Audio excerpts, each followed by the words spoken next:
His home city is gripped by a flood crisis. Some coalition MPs have been critical, but not Premier Dominic Perrottet. Today the two come together to tour some of the affected areas. Mr Perrottet says the federal government has been extremely cooperative. He says he's had conversations with the Prime Minister, and the fact ADF forces have assisted since the weekend shows the coordination is working. Mr Albanese has defended his overseas travel, questioning which visit his critics would have cancelled. Travellers are being urged to do their homework before flying with changes to COVID travel restrictions.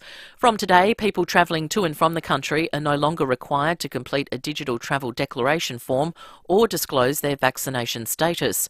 Unvaccinated visa holders are also allowed into Australia without an exemption. Airports Association Chief Executive James Goodwin says some carriers aren't applying the changes. Although these restrictions have been lifted by the Australian government today, there will still be some airlines that will have some requirements that you might need to prove that you have been vaccinated, for instance. So make sure you do check when you're booking to make sure that you meet all those requirements of the airline. Two key ministers in UK Prime Minister Boris Johnson's cabinet have resigned. Carrie-Anne Greenbank has more from London. UK Prime Minister Boris Johnson is this morning fighting for his political future after two of his most senior cabinet ministers quit within minutes of each other. Health Secretary Sajid Javid saying he could no longer, in good conscience, continue serving in this government, while Chancellor Rishi Sunak said the public rightly expect government to be conducted properly, competently and seriously.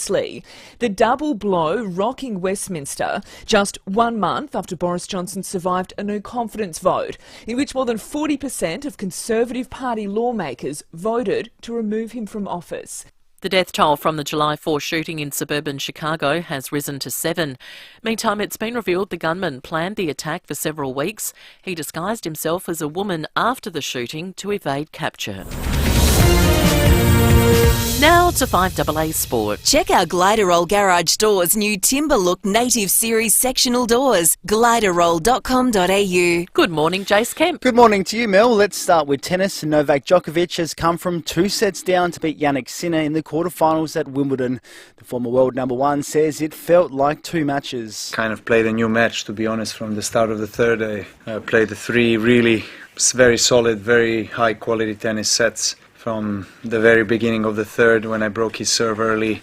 To footy, in Port Adelaide is hopeful to welcome back Scott Lycett ahead of its crucial clash with the Giants. Jackson Mead told the 5AA Sports Show the ruckman is on the cusp of returning. He's had a couple of really solid weeks of training and we should be pretty confident that he can come in with either this week or next week or whenever it may be. Meantime, Brisbane's Eric Hipwood has escaped suspension for pushing his opponent, Bulldog Ryan Gardner, into the path of an umpire. To cycling, Wout van Aert has claimed stage 4 of the Tour de France to extend his lead in the yellow jersey. Van Aert would bring the Wout factor. He would be flying. A win in the yellow jersey. His 7th Tour stage down the years. One of the most special. And finally, England has won its 4th Test match in a row, beating India by 7 wickets. And that's the 5AA Sport. Now the 5AA forecast, partly cloudy 14 today, a shower or 2 tomorrow 15, Friday a shower or 2 15 and 15 again on Saturday. Right now it's just 4 degrees. More news as it happens on 5AA. Statewide Super is now Host Plus, an industry super fund for all Australians. That's a plus. This is 5AA Breakfast. Michael Smith and Tom Wren. And it is great to be with you again this morning on this Wednesday, July the 6th. It's coming up to 6 minutes past 6 o'clock here on the 5AA Breakfast Show. Michael Smith and Tom Wren with you through until 9 o'clock. It is a very chilly 4 degrees outside, as we just heard there with Mel Usher. And we're all rugged up here in the studio this morning, Michael. It's a double Daymart kind of day. I reckon the rear demister was struggling on the way in here today. But you're remarkable. You've got a T-shirt and shorts on, and I'm rugged up here in a winter coat. Don't you ever feel the cold? I think it's just adding to the legend of the madness, really. I don't know what's going on. I have got a little puffer jacket on as well. Yes, you look like Marty McFly in Back to the Future. Actually, that was on the other night. They're great movies, aren't they? My favourite film of all time. Really? And I saw you do wheelies in the DeLorean downstairs in Highmarsh Square this morning. Well, did you see the flux capacitor in the back as well? I was trying to get it to 85 miles an hour. Where do you get your plutonium from in Adelaide? You can't get that at OTR, can you? I think number one's still the best, isn't it? Oh, hands down. The Yeah. third one was a bit of a, dud bash. But second one was okay. yes. And great that they managed to get Donald Trump in it. Doesn't he look like Biff Tannen washing the car? He does. They're great movies. My 8-year-old boy at the moment loves them. I had a cameraman I worked with at Fox Sports, Lennon Cooper, who Yes, is I know. well known in the industry. He's done some freelance work recently, I think at Seven and various other places. Does some great short films too and doco work. Obsessed with the movies. Yes. He had his 30th birthday and his favourite present was someone bought him a flux capacitor. No, where do you buy one of those? Well, I'm not Cheap sure. as chips or somewhere? I don't know. Well, if he can travel through time, he'll end up being quite a wealthy man. It's such a good film because it's got the romantic element, it's got the science element, it's got the historic element. But of course, they're all set in the past now, even Back to the Future 2, which was, I think, 2015. And I remember in 2015, at the time, they said in the movies, which were made in 1985 or 86 and 87, maybe for number 2, they forecast that the Chicago Cubs were going to win, the pennant. And they were a terrible team for a long time. And that season, they almost did it, and everyone kept saying, this is Back to the Future. Michael J. Fox in the movie predicted it. Didn't quite happen, but they won it, I think, a year later. I was wondering if it was set in Adelaide, whether there would have been the Keith Martin almanac used in the movie when we went into the future. He was pretty good at predicting the fishing tides and things, wasn't he? Get that washing off the line. So, ladies, good night to get your washing done, all that sort of stuff. Now, I had to go to the dentist yesterday, which is always a very unpleasant experience, isn't it? It's not fun. Because it's uncomfortable and you inevitably leave a lot poorer too. If I came back and didn't have a career in media, I think I'd be a dentist or a plumber because they make good coin. Anyway, long story short, I hadn't been for about a year, so I thought this is not going to be a lot of fun. General checkup, everything was fine. I had my coat hanging on a hook in the corner of the dental surgery with my phone in the pocket. So I'm lying in the chair, sort of going, and they always insist on having a conversation with you, right? So he's got the sucker in there and the scraper and they're having a bit of a poke around, doing a bit of a clean-up. And my phone goes off. My phone is in my coat pocket in the corner of the surgery.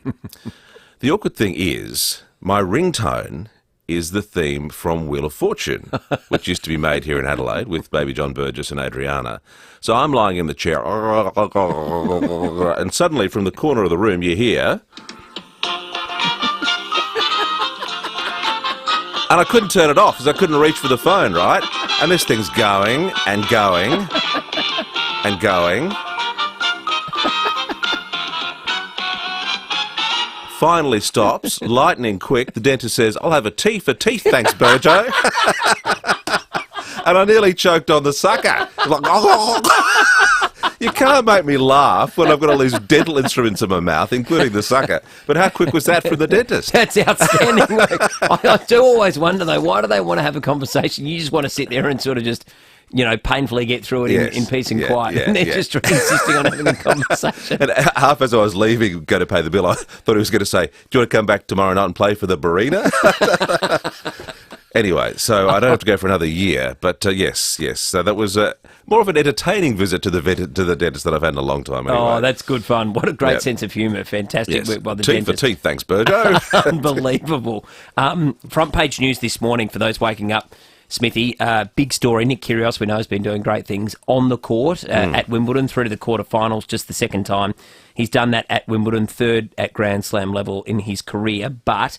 This is a very serious story. He's facing a court appearance over the alleged assault of a former model girlfriend. So this is attracting a lot of attention at a time when he's in the spotlight already. Curious timing that this news has come out now. You might remember when he was in Adelaide, I think it was in about October of last year with Chiara Passari. They were in a quarantine hotel doing 2 weeks quarantine because they come back from overseas, and there was an incident there in which they were separated by SA police. No charges resulted after that, but this is curious timing. He's not due in court until August. This is in the ACT, but all eyes will be on centre court tonight, and I don't know, the timing is difficult. It's a horrible allegation, yet to be tested in a court of law, of course. But not great publicity for Nick Kyrgios, just when he seemed to be winning so many people over in terms of perhaps a more subdued, a more mannered style of performance on the court. And look, they are, it is a serious thing and that needs to be dealt with appropriately. But I guess in the short term, it will be really interesting to see how he handles, I guess, that backlash and whether or not people turn against him. We spoke with Tony Jones only yesterday, Smithy, and he said that, 8 out of 10 people he felt adored him, that the public over in the UK were right on side with him. So whether that changes what his mindset's going to be going into this quarterfinal match, that will be intriguing. Yes, I guess we've got to wait until he appears in court to hear the detail of the allegations, but certainly concerning that he's been called to court on those sort of potential charges. The other thing too is the weather. Now, we did get the forecast yesterday that it may be the coldest morning we've had this year. It certainly was very chilly. We touched on it on the top. Mel Usher just mentioned it was 4 degrees. So we'll catch up with the Weather Bureau a little later, but definitely a night to get the extra blanket on and keep those Ugg boots on for an hour or so longer. A double do today. Speaking of boots, did you see that RM Williams has jacked up the price of their Craftsman boot? Great South Australian made product. $650 though. Goodness. For a pair of RMs. I mean, they last for 20 or 30 years. Yep. If you get them resold and care for them, I've had a couple of pairs for a long time. They weren't $650 when I bought them though. That's incredible, isn't it? They are snug though, aren't they? They just fit beautifully to your feet. They get better with time too. Yeah. And it's nice that they're still made. Well, then the headquarters is Percy Street Prospect, but they're made out at Salisbury. And often they have those great sales at the Wavell Showgrounds where you can pick up a seconds pair with minor damage or a slight ding or a dent or a hole in them for much better value. It's a great South Australian product, but $650. Ooh, steep. You have to be on David and Will money to afford those, don't you? Or avoid the dentist for a couple of visits, maybe. Or go on Wheel of Fortune more often. I wonder if they ever gave away RMs. I don't want the Barina, I want some RMs, please, Burjo. I'll have a tea for tea, thanks, Burjo, if that's okay. 13 minutes past 6. We've got a big show coming up this morning. We're going to be talking to Pete McDonald, former colleague of both of ours, yes. Both of ours, yeah. ABC, I think, with you, and he worked at Channel 9 with me. Yes. And great bloke. He's the head of communications at SAMRI. He's going to be participating in the Bright Walk, which is doing wonderful things for charity. So looking forward to that a little bit later this hour. The South Australian Police, the Bureau as well. Plenty more coming up after 7 o'clock as well. Yes, the Archibald Prize, which is a fantastic thing to visit if you're ever in Sydney around about this time of the year, is celebrating its 100th birthday. It's worth about $100,000 to the winner. It's now been running for a century, and this Saturday, I think it opens at the South Australian Art Gallery. There's a touring exhibition celebrating the 100th of the Archie, including that fantastic painting of Adam Goodes, as I understand it, which won a couple of years ago.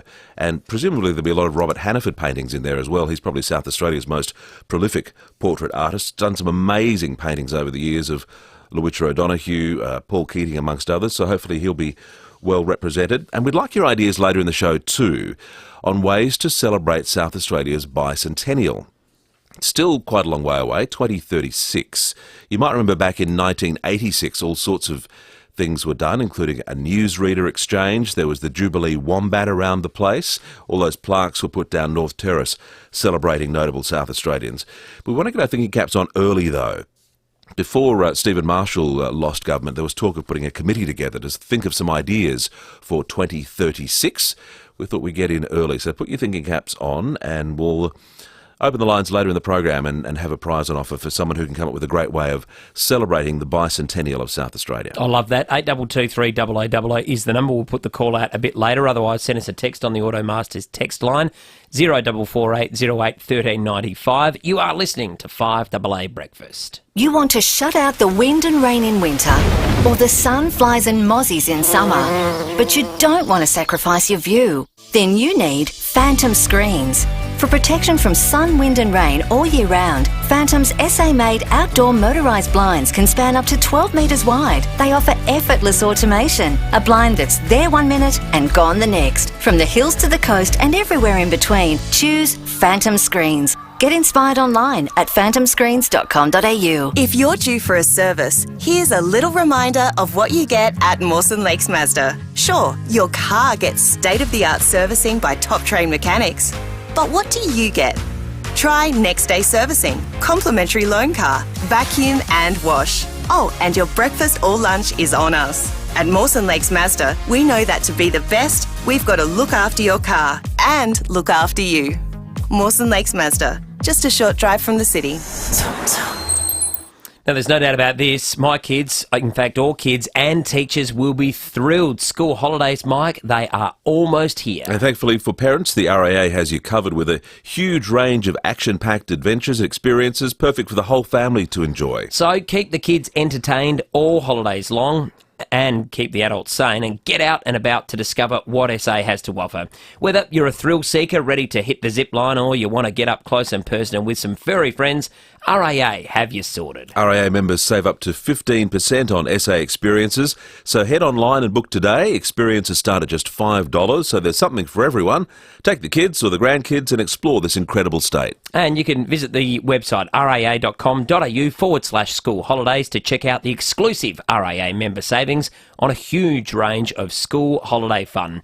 T's and C's apply. See RAA for details. Ever wondered if retirement living would suit you? This winter, come along to our free FIVEAA open home events and get a sneak peek of the lifestyle you could enjoy. Explore our communities, inspect our display homes and chat with our friendly team. With 12 events across Adelaide from the 12th to the 16th of July, we look forward to welcoming you. Attendees must be vaccinated and all events will operate with a COVID-safe plan. Take the first step and search FIVEAA Open Home today. RSVP is essential. 9 News has the experience to break the news. Made in Adelaide for Adelaide. 9 News. Statewide Super is now Host Plus, an industry super fund for all Australians. That's a plus. This is 5AA Breakfast. Michael Smith and Tom Wren. 18 minutes past 6 o'clock here on 5AA Breakfast, Wednesday, July the 6th. Chilly start to the day. We'll head to the Weather Bureau in the next 25 minutes or so. But right now, Smithy, it's time to check out what is happening with the news headlines. And as we were saying earlier, Tom, Nick Kyrgios will face court in August on a common assault charge. It's believed it relates to an incident with his ex-girlfriend in December of last year. The charge was announced as the 27-year-old prepares for a quarter-final at Wimbledon. He wouldn't comment when leaving the practice courts, but did compare himself with Michael Jordan. Do you have any comment to make, Nick, on the allegations? I feel like I'm in the last dance. Feel like I'm in the last dance, which is the documentary with Michael Jordan, of course, about the Chicago Bulls. Came out recently, very popular on Netflix. So I'm not sure what he's exactly meaning right there, but anyway, that's what he said. There's been a carjacking at Salisbury Heights. A female driver was threatened at knife point by 2 men on Morey Avenue late last night. The pair got into her vehicle and drove off. They stopped a short time later and told the victim to get out. It may not be a random incident. We'll find out more about that when we catch up with SA Police around about 6:45 this morning. 2 people were found lying unresponsive on the road at Salisbury last night. Their car had hit a concrete divider on the Salisbury Highway just before 11 o'clock. The vehicle suffering major front-end damage. Investigations into that are continuing. The flooding situation continues in New South Wales. More than 150 evacuation orders or warnings remain in place. At least 50,000 people are subject to the alerts as that front moves north from Sydney to the mid-north coast. Focus now turning to the Central Coast, where major flooding was expected last night. The death toll from that dreadful shooting in Chicago on the 4th of July has now risen to 7. Meantime, it's been revealed that the gunman planned the attack for several weeks. He disguised himself as a woman after the shooting to try to evade capture. Boris Johnson is in more trouble than the early settlers by all accounts. He needs to appoint 2 new cabinet ministers after his Chancellor and Health Secretary both resigned. Rishi Sunak and Sajid Javid quit within minutes of each other, both releasing scathing letters about Mr Johnson's leadership. The move was clearly coordinated. Early this evening, UK time, 2 of the most senior figures in the British government announced they were resigning, both making it abundantly clear that the Prime Minister Boris Johnson's behaviour was the cause.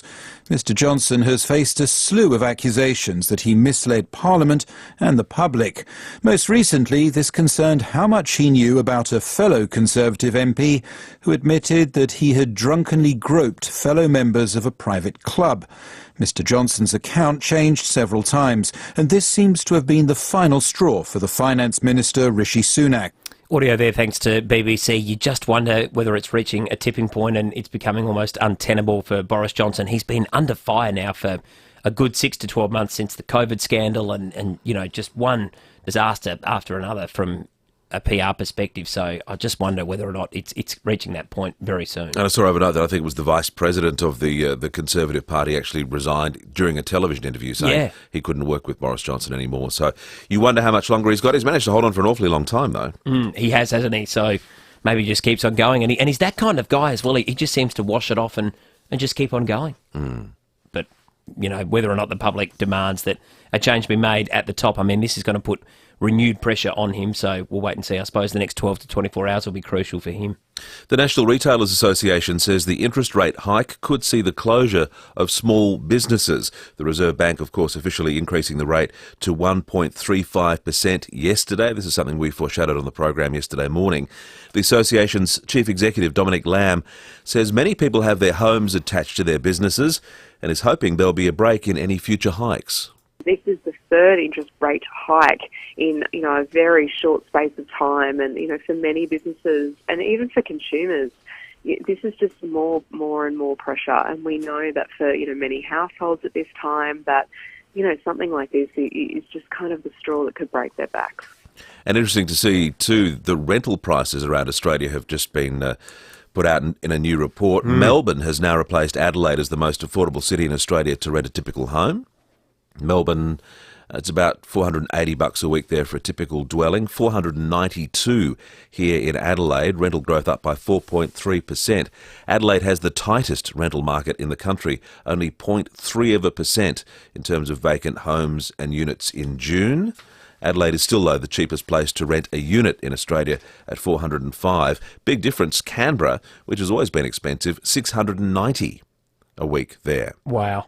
Anyone trying to find a house in Adelaide at the moment is finding it tough in the rental market, and they're being snapped up quickly. Maybe talk to our friends at Toop and Toop about trying to get ahead of the ball there. Yeah, that makes it difficult, doesn't it? If you're looking for somewhere to go, there's not much on offer at the moment.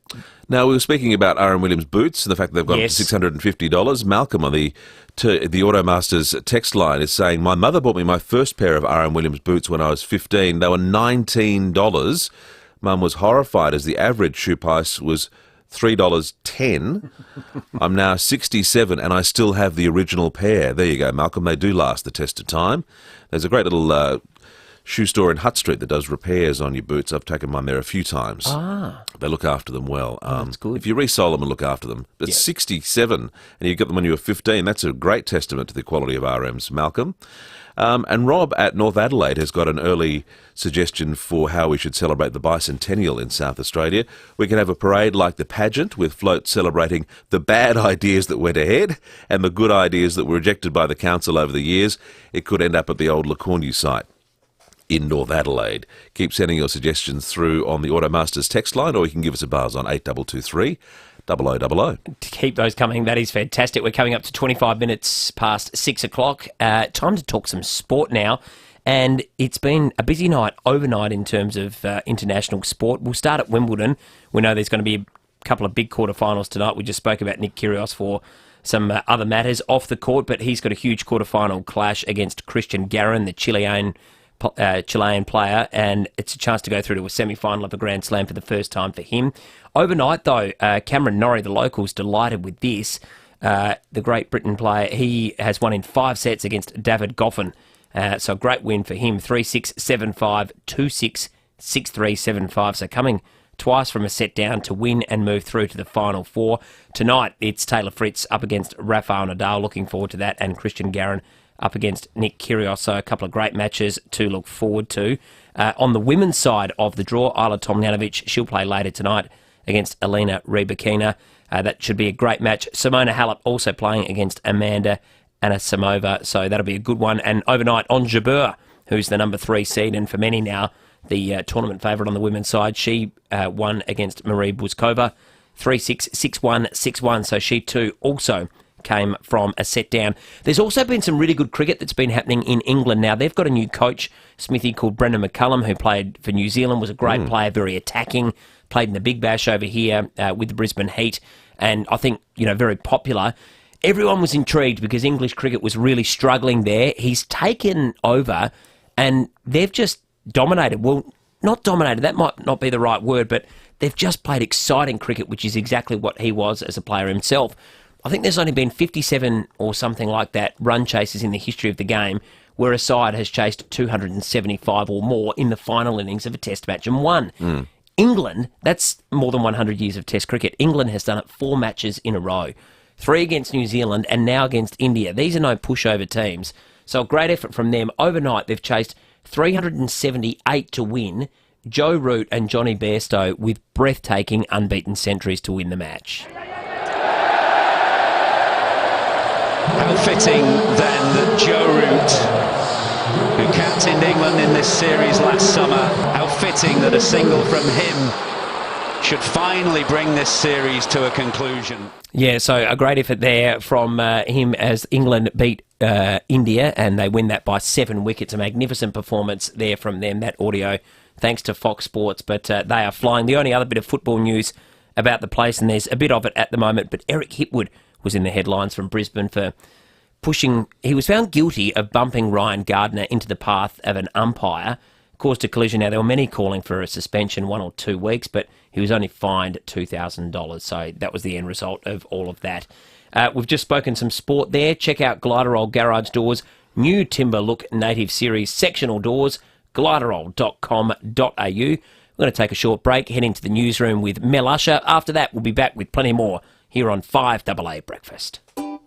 Who can fix the shower? Service today. Who can fix the power? Service today. Yes, we can, is what we say at Service Today. Every time you see our bright yellow trucks in your area, we're helping out your neighbours. We can help you too. So for the best plumbing, electrical, heating and cooling work, call Service Today 24/7. Can you fix the shower? Yes, we can. Can you fix the power? Yes, we can. Yes, we can, is what we say at Service Today. Call 1300 Service. Hi, I'm Brenton Meagle from Goldsborough Financial Services. Goldsborough has been helping people make informed decisions for their long-term prosperity for over 25 years. You might be a young family, empty nesters, heading into retirement or thinking about aged care. It's never too early or too late to get advice. Whatever your reservations, whatever your stage of life, see our website and then come and see us. We'll show you how to get ahead.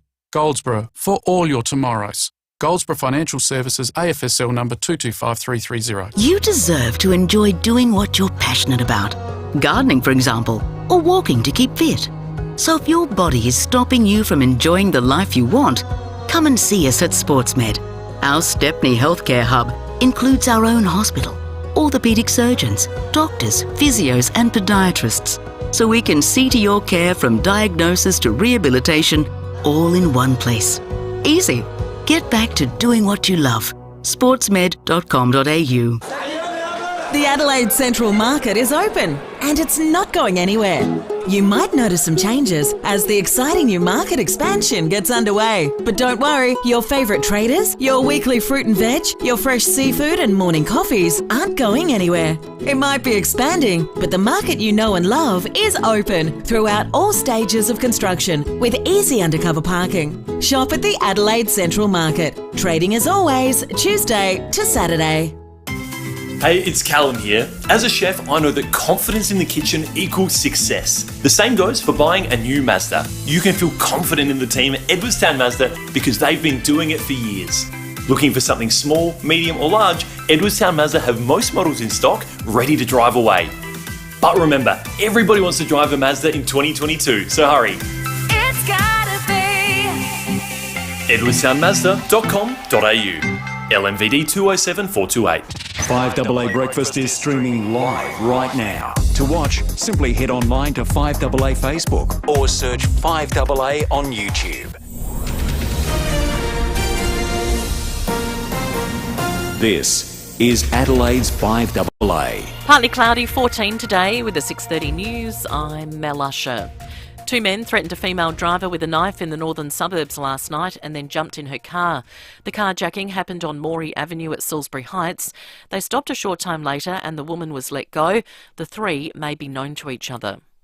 There's been a double stabbing in the CBD. 2 men were taken to the RA last night with stab wounds following an altercation in Whitmore Square.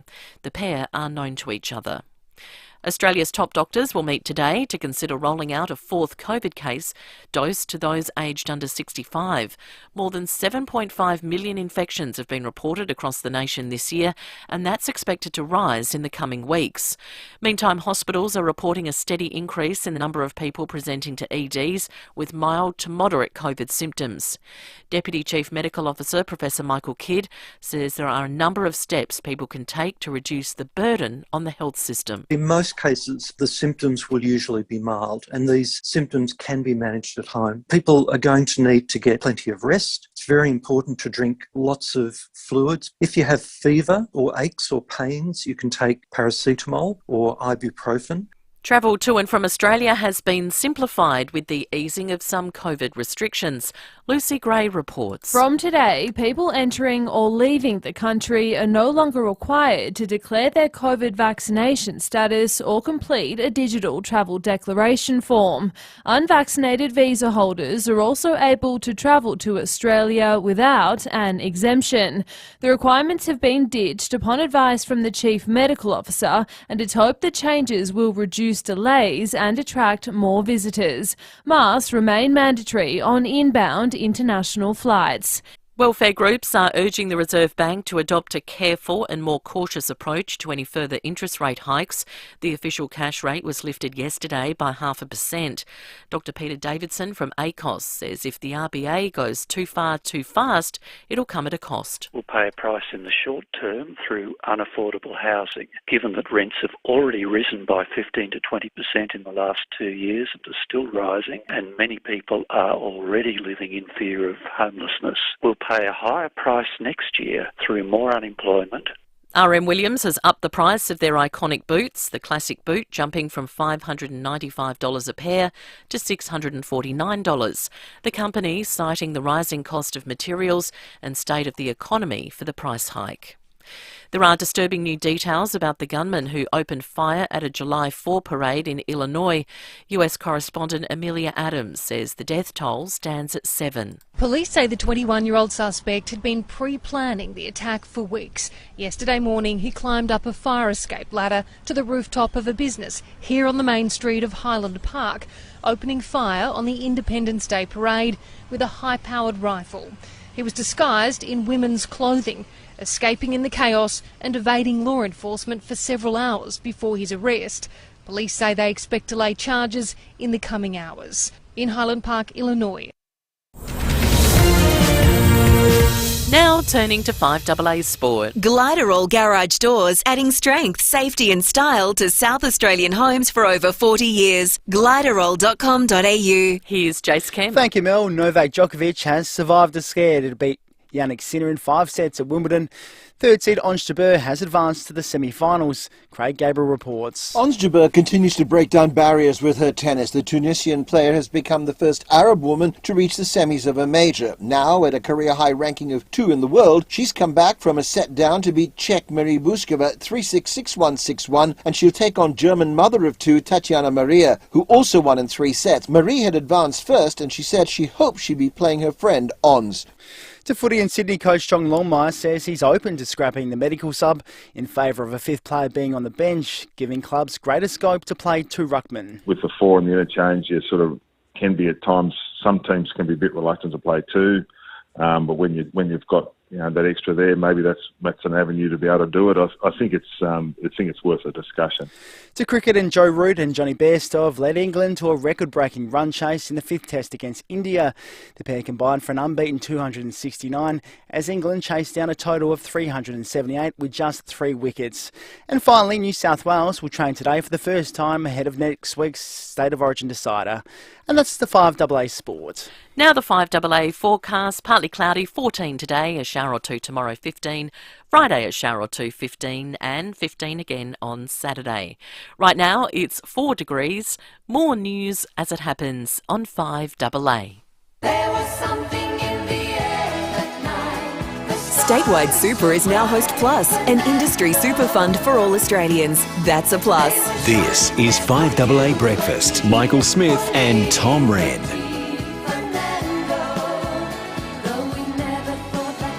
little bit of ABBA bringing us out of the 6:30 news. Can't go wrong with that. 24 minutes to 7 o'clock on this Wednesday, July the 6th.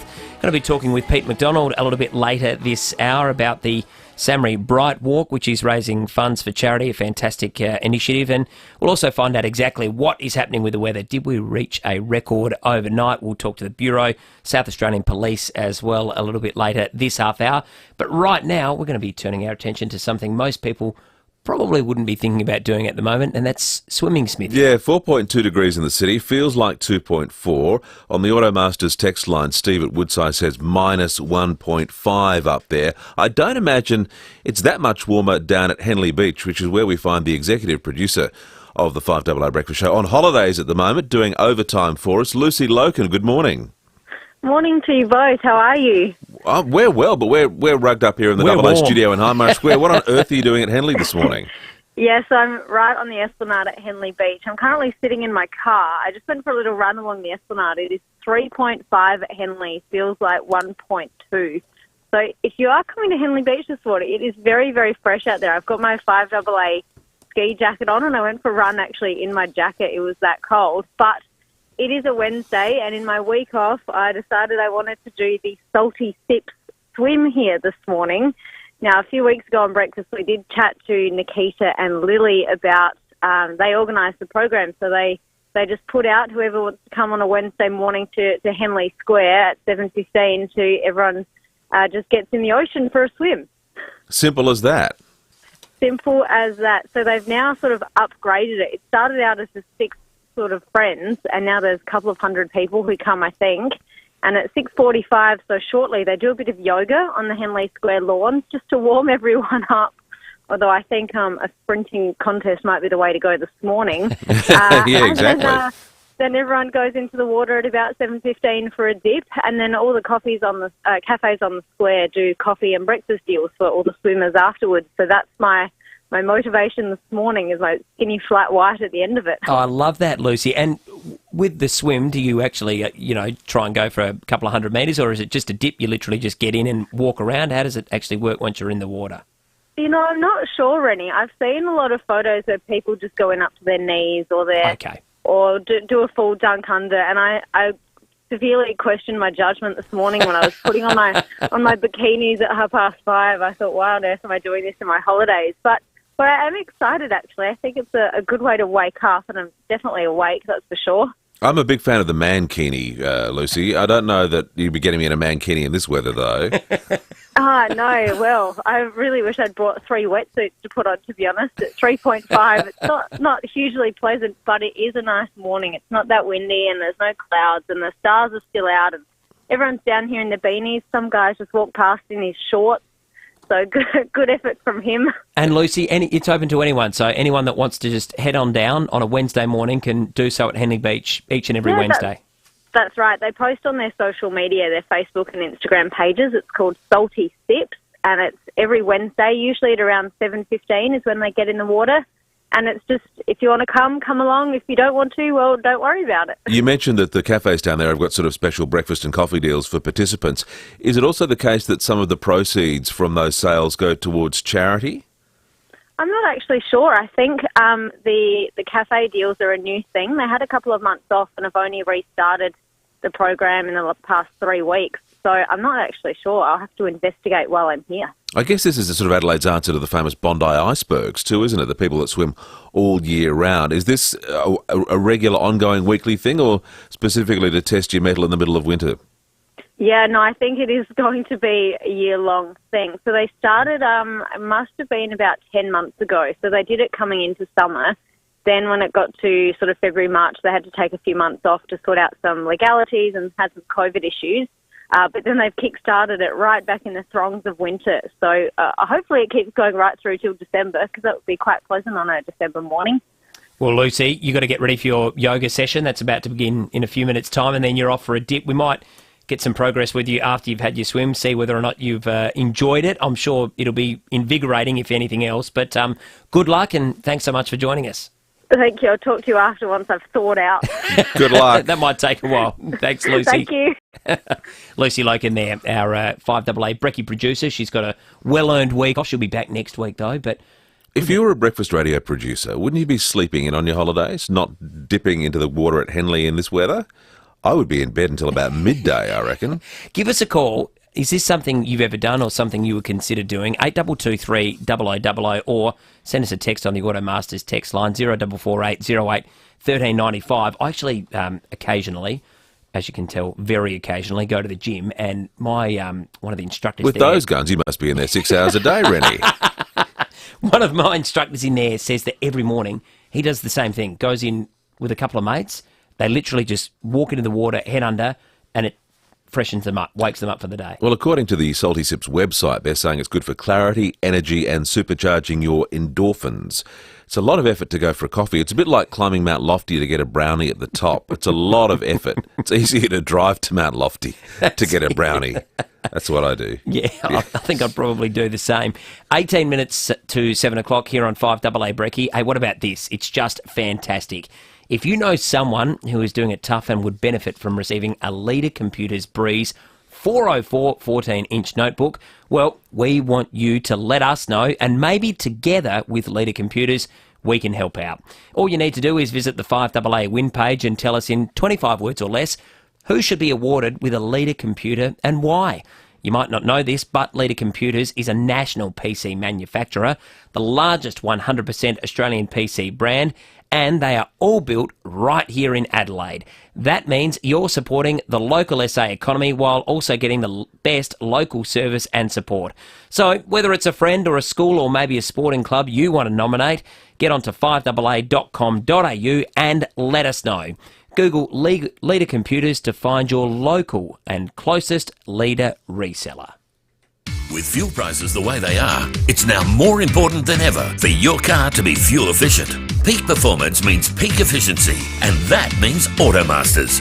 Book now for an Automasters Peak Performance Injector Service. Petrol or diesel, your Automasters specialist will clean and service your fuel injection system to ensure your vehicle is running at optimum efficiency. Save fuel, save money. Get the best out of your car. Call 1300 Automasters. Peak performance guaranteed. Ever wondered if retirement living would suit you? This winter, come along to our free FIVEAA open home events and get a sneak peek of the lifestyle you could enjoy. Explore our communities, inspect our display homes and chat with our friendly team. With 12 events across Adelaide from the 12th to the 16th of July, we look forward to welcoming you. Attendees must be vaccinated and all events will operate with a COVID-safe plan. Take the first step and search FIVEAA Open Home today. RSVP is essential. For over 38 years, Steinborner has been well worth the trip. With over 400 used cars to choose from, you're sure to find the car you're looking for. You won't find a better range of cars covering the entire region from Gawler to the Barossa Valley and Clare. And don't forget, you can always click through the collection of vehicles online at steinborner.com.au. Great local deals on great local cars from your locals. Steinborner Automotive. Still well worth the trip or well worth the click. Here at 5AA, we're all about supporting local. Bowel screening saves lives. If you're aged 50 to 74, do the free test kit mailed to you. It only takes a few minutes. Need more info? Visit bowelcancer.org.au. With fuel prices the way they are, fuel efficiency is more important than ever. And that means a peak performance injector service from Automasters. Ensure your vehicle is running at optimum efficiency. Save fuel, save money. Call 1300 Automasters. 9 News has the experience to break the news. Made in Adelaide for Adelaide. 9 News. Statewide Super is now Host Plus, an industry super fund for all Australians. That's a plus. This is 5AA Breakfast. Michael Smith and Tom Wren. 6:45 as you're waking up with 5AA Breakfast. Michael Smith, Tom Wren through until 9 o'clock this morning. Leon Viner to take over after that. David and Will, they've been on holidays for a couple of weeks. They'll be back on Monday. Looking forward to the boys being in the chair once more. We'll get to the Weather Bureau in a moment. But first, let's have a look at what's happening out there with the traffic right now. Good morning. At Ridgehaven, a smash on Golden Grove Road at Milne Road. Alphaston, Gorge Road is closed between Corkscrew Road and Bermuda Court for burst water main. Find an alternative route if you can. And in the Parklands, Rundle Road is closed between East Terrace and Decatable Terrace for the Illuminate Festival. Getting busy, South Road at Darlington with Cameras Days Road, Angle Park, and Old Port Road at Queenstown. Out and about, fill up with Shell V-Power 98, the premium fuel designed to deliver unbeatable protection for your engine. Fuel the feeling, details online.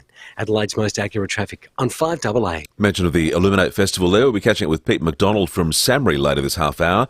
They're doing a very interesting fundraiser as part of Illuminate. We'll find out about that. Right now, though, the thing that everybody's talking about this morning, Jenny Horvat standing by for us at the Weather Bureau. Good morning, Jenny. Good morning, Michael. Good morning, Tom. We were expecting the coldest morning of the year so far. Do we get down to 3 or not? Not quite to 3, but we got to 3.7, which still makes it its coldest morning of the year, because we did see a couple of 4 degrees there earlier in the month and late in June, and we haven't seen 3.7 since September last year. And looking elsewhere around the metro area, we did get a little bit colder. So Adelaide Airport getting down to 3.2, up at the Edinburgh RAF base at 1.5 this morning, about 6:30. And down at Parafield as well, 1.2. So it has been a bit of a chilly start, but spare for up in the northwest of the state there, up around Ernabella, Pukachik, getting down to minus 4.9 degrees. And quite a lot of places in the negatives. Yunta minus 4.4 as well. And along the east there, Murray Bridge and Renmark about minus 3. So very chilly across the state for most places this morning. Only really Neptune Island sitting in the double digits for its minimum at 11.6, but elsewhere below 10 degrees for minimum temperatures this morning across the state. So very cold start. 11.6 is like a tropical Hamilton Island holiday, isn't it? Yeah, pretty much, yeah. We better market Neptune Island like that. Yes, that'd be good, wouldn't it? How's the rest of the week looking then? Yeah, look, so we're in for pretty much a sunny start to start with, but we will see our cloud picking up from the southwest because we do have a weakening cold front.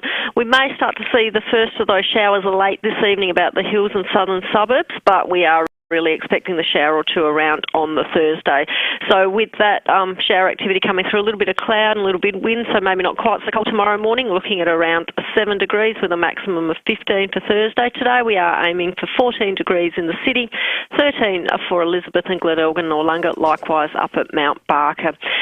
Still looking at maybe seeing a shower or two to see the end of the week out on Friday. We are looking at not very big totals here, generally like a millimetre or so. On Saturday, still the slight chance to see a little bit of shower activity, most likely around the hills and southern suburbs. Still looking at around 15 degrees with a minimum of 7 for Saturday.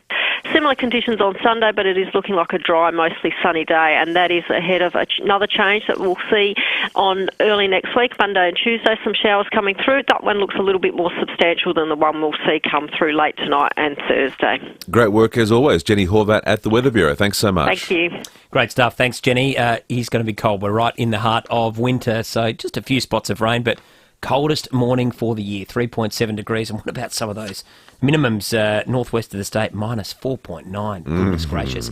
Let's head across to South Australian Police. Senior Constable Kimberly Broad is standing by. Kimberly, thanks so much for coming on. A pursuit with a stolen car at Elizabeth Grove overnight. What can you tell us? Yeah, good morning. It was just before midnight, 11:55 last night. Police were actually on Fairfield Road at Elizabeth Grove dealing with another incident when they've spotted a stolen red Mitsubishi Magna speed past them. And that vehicle had been stolen from an Elizabeth Vale home on Monday. Polar actually spotted the stolen Magna come out onto Main North Road and head south, and it continued south before turning into Saints Road towards the Salisbury area.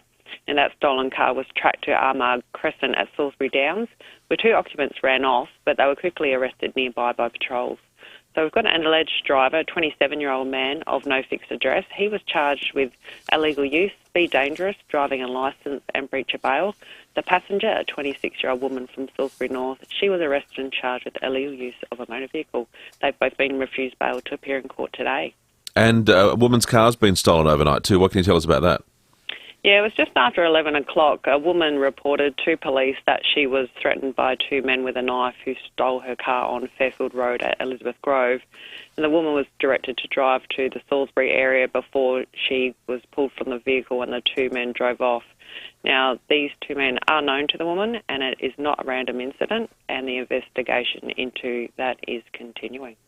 Kimberly Broad at South Australian Police Media, thank you for the update this morning. 10 to 7 now on 5AA Breakfast. And we're going to talk now with Pete McDonald, who is the head of media at SAMRI, does a wonderful job there, and he's going to be talking to us about the Bright Walk, and in particular the route that it's taking and what the initiative is all about. And he joins us on the line this morning. Pete, good morning.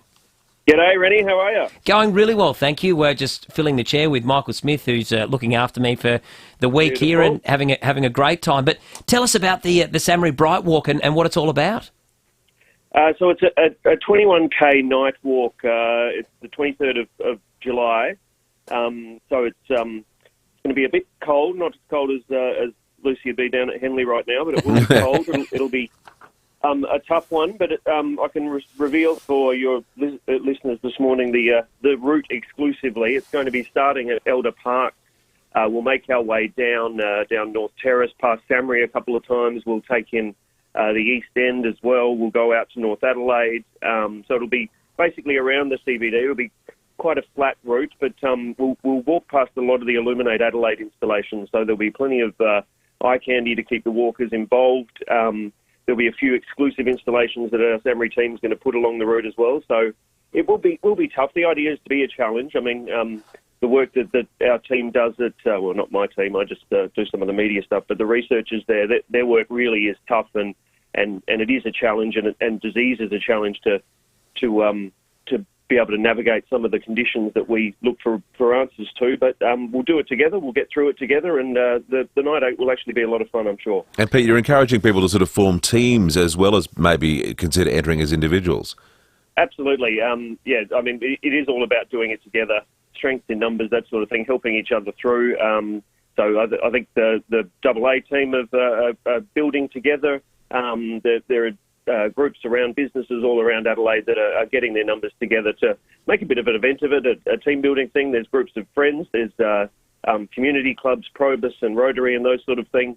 So there's a lot of opportunity to make it a bit of a social occasion and do an amazing job to help the researchers at SAMRI as well. And Pete, you've already got 1,200 people or so signed up and you're hoping to raise about $200,000, but people, if they want to get involved, it's not too late. Absolutely not. It's incredible, the response. I mean, we all know what's going on at the moment. Interest rates up again yesterday, the grocery prices, petrol prices, lettuce prices, whatever it is. And to have 1,200 people already put their hand in their pocket, because we ask people to pay for the registration so that all of the money from donations goes straight to the research. We don't have to cover those logistic costs. To have 1,200 people dip into their pocket, and then already we've raised nearly $200,000 thanks to the work that those people are doing. We're hoping to get up to about 2,000 walkers on the night. Wow. And if 2,000 people walk and they each can hit up their networks for around $200 to $250, you know, that's asking 4 friends to chip in $50. Then suddenly there's $500,000 that can go to helping the conditions that we look into, like cancers and premature birth, Aboriginal health equity.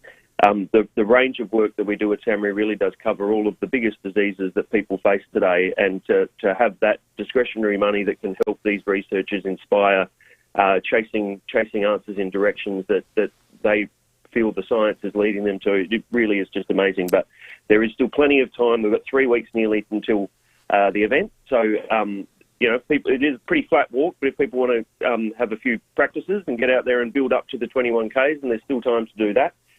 For your listeners today, if they register and use the code WLK22, then the registration fee is just $49 today, down from $69 usually, and that'll build a little bit as well towards the date. So the sooner you get in, the cheaper your registration fee will be. And yeah, we really just want to hit that 2,000 mark and get a decent crowd out there and really make a night of it, and not just build some money for the work SAMRI does, but show that community support for, I think, an institution that all South Australians are really proud of. Yeah, it does world-leading research. Pete, while we've got you on the phone, how's progress going with the SAMRI 2 or the Bragg Centre that's being built next door? Because that's going to be doing some really interesting stuff as well, isn't it? It is. I mean, I could wax lyrical for years about what it's going to do, but in essence, the major thing that will be there in the basement is proton therapy, which is highly targeted, highly specific radiation for tumour cancers around organs like the brain and the eyes and the spinal column that you really just can't afford to take the less precise X-ray route, because those organs are so important, and particularly in children, you can't afford to be irradiating areas that you don't need to.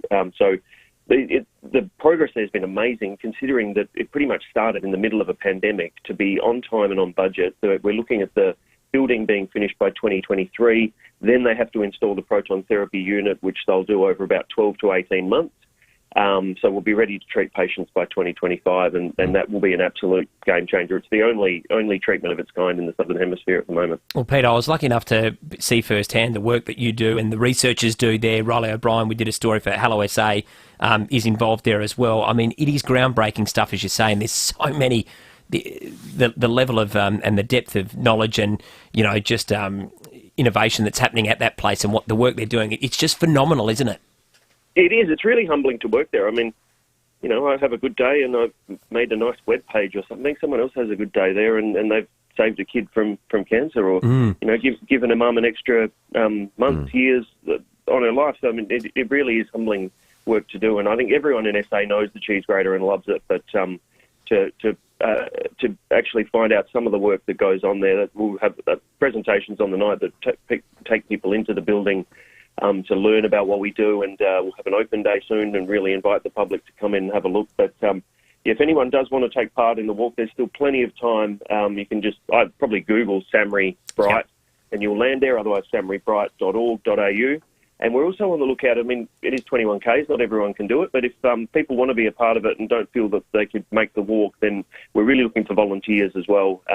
Again, so that we don't have to pay people for some of those logistics, and all the money can go to research. There's plenty of jobs signing people up on the night as they arrive, manning the water stations and that sort of thing. So it really is a community event that we want people to have the chance to connect with Samri, and you know, we can't all be researchers. I certainly can't.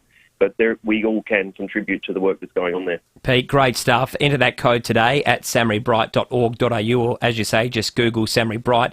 Enter the code WLK22 to get that discount, $49, and you're all locked and loaded. Pete, good luck with it. Continue the great work in training as well, and we look forward to catching up soon. Thank you very much. Great to speak to you, gentlemen. Have a good day. Thanks, Pete. Great stuff. Pete McDonald, Head of Media there at Samri, who are a fantastic institution and do magnificent work. We're going to head into the newsroom shortly. We'll be back with plenty more, though, after the 7 o'clock news. Michael Smith and Tom Wren with you here on 5AA Breakfast.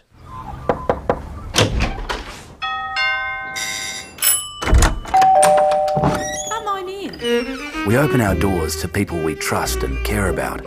And for over 85 years, South Australians have been opening their doors to Rest Haven. In turn, we've been opening doors to an easier, better life at home. From personal care to help with the shopping and social outings, you'll welcome the care that Rest Haven brings.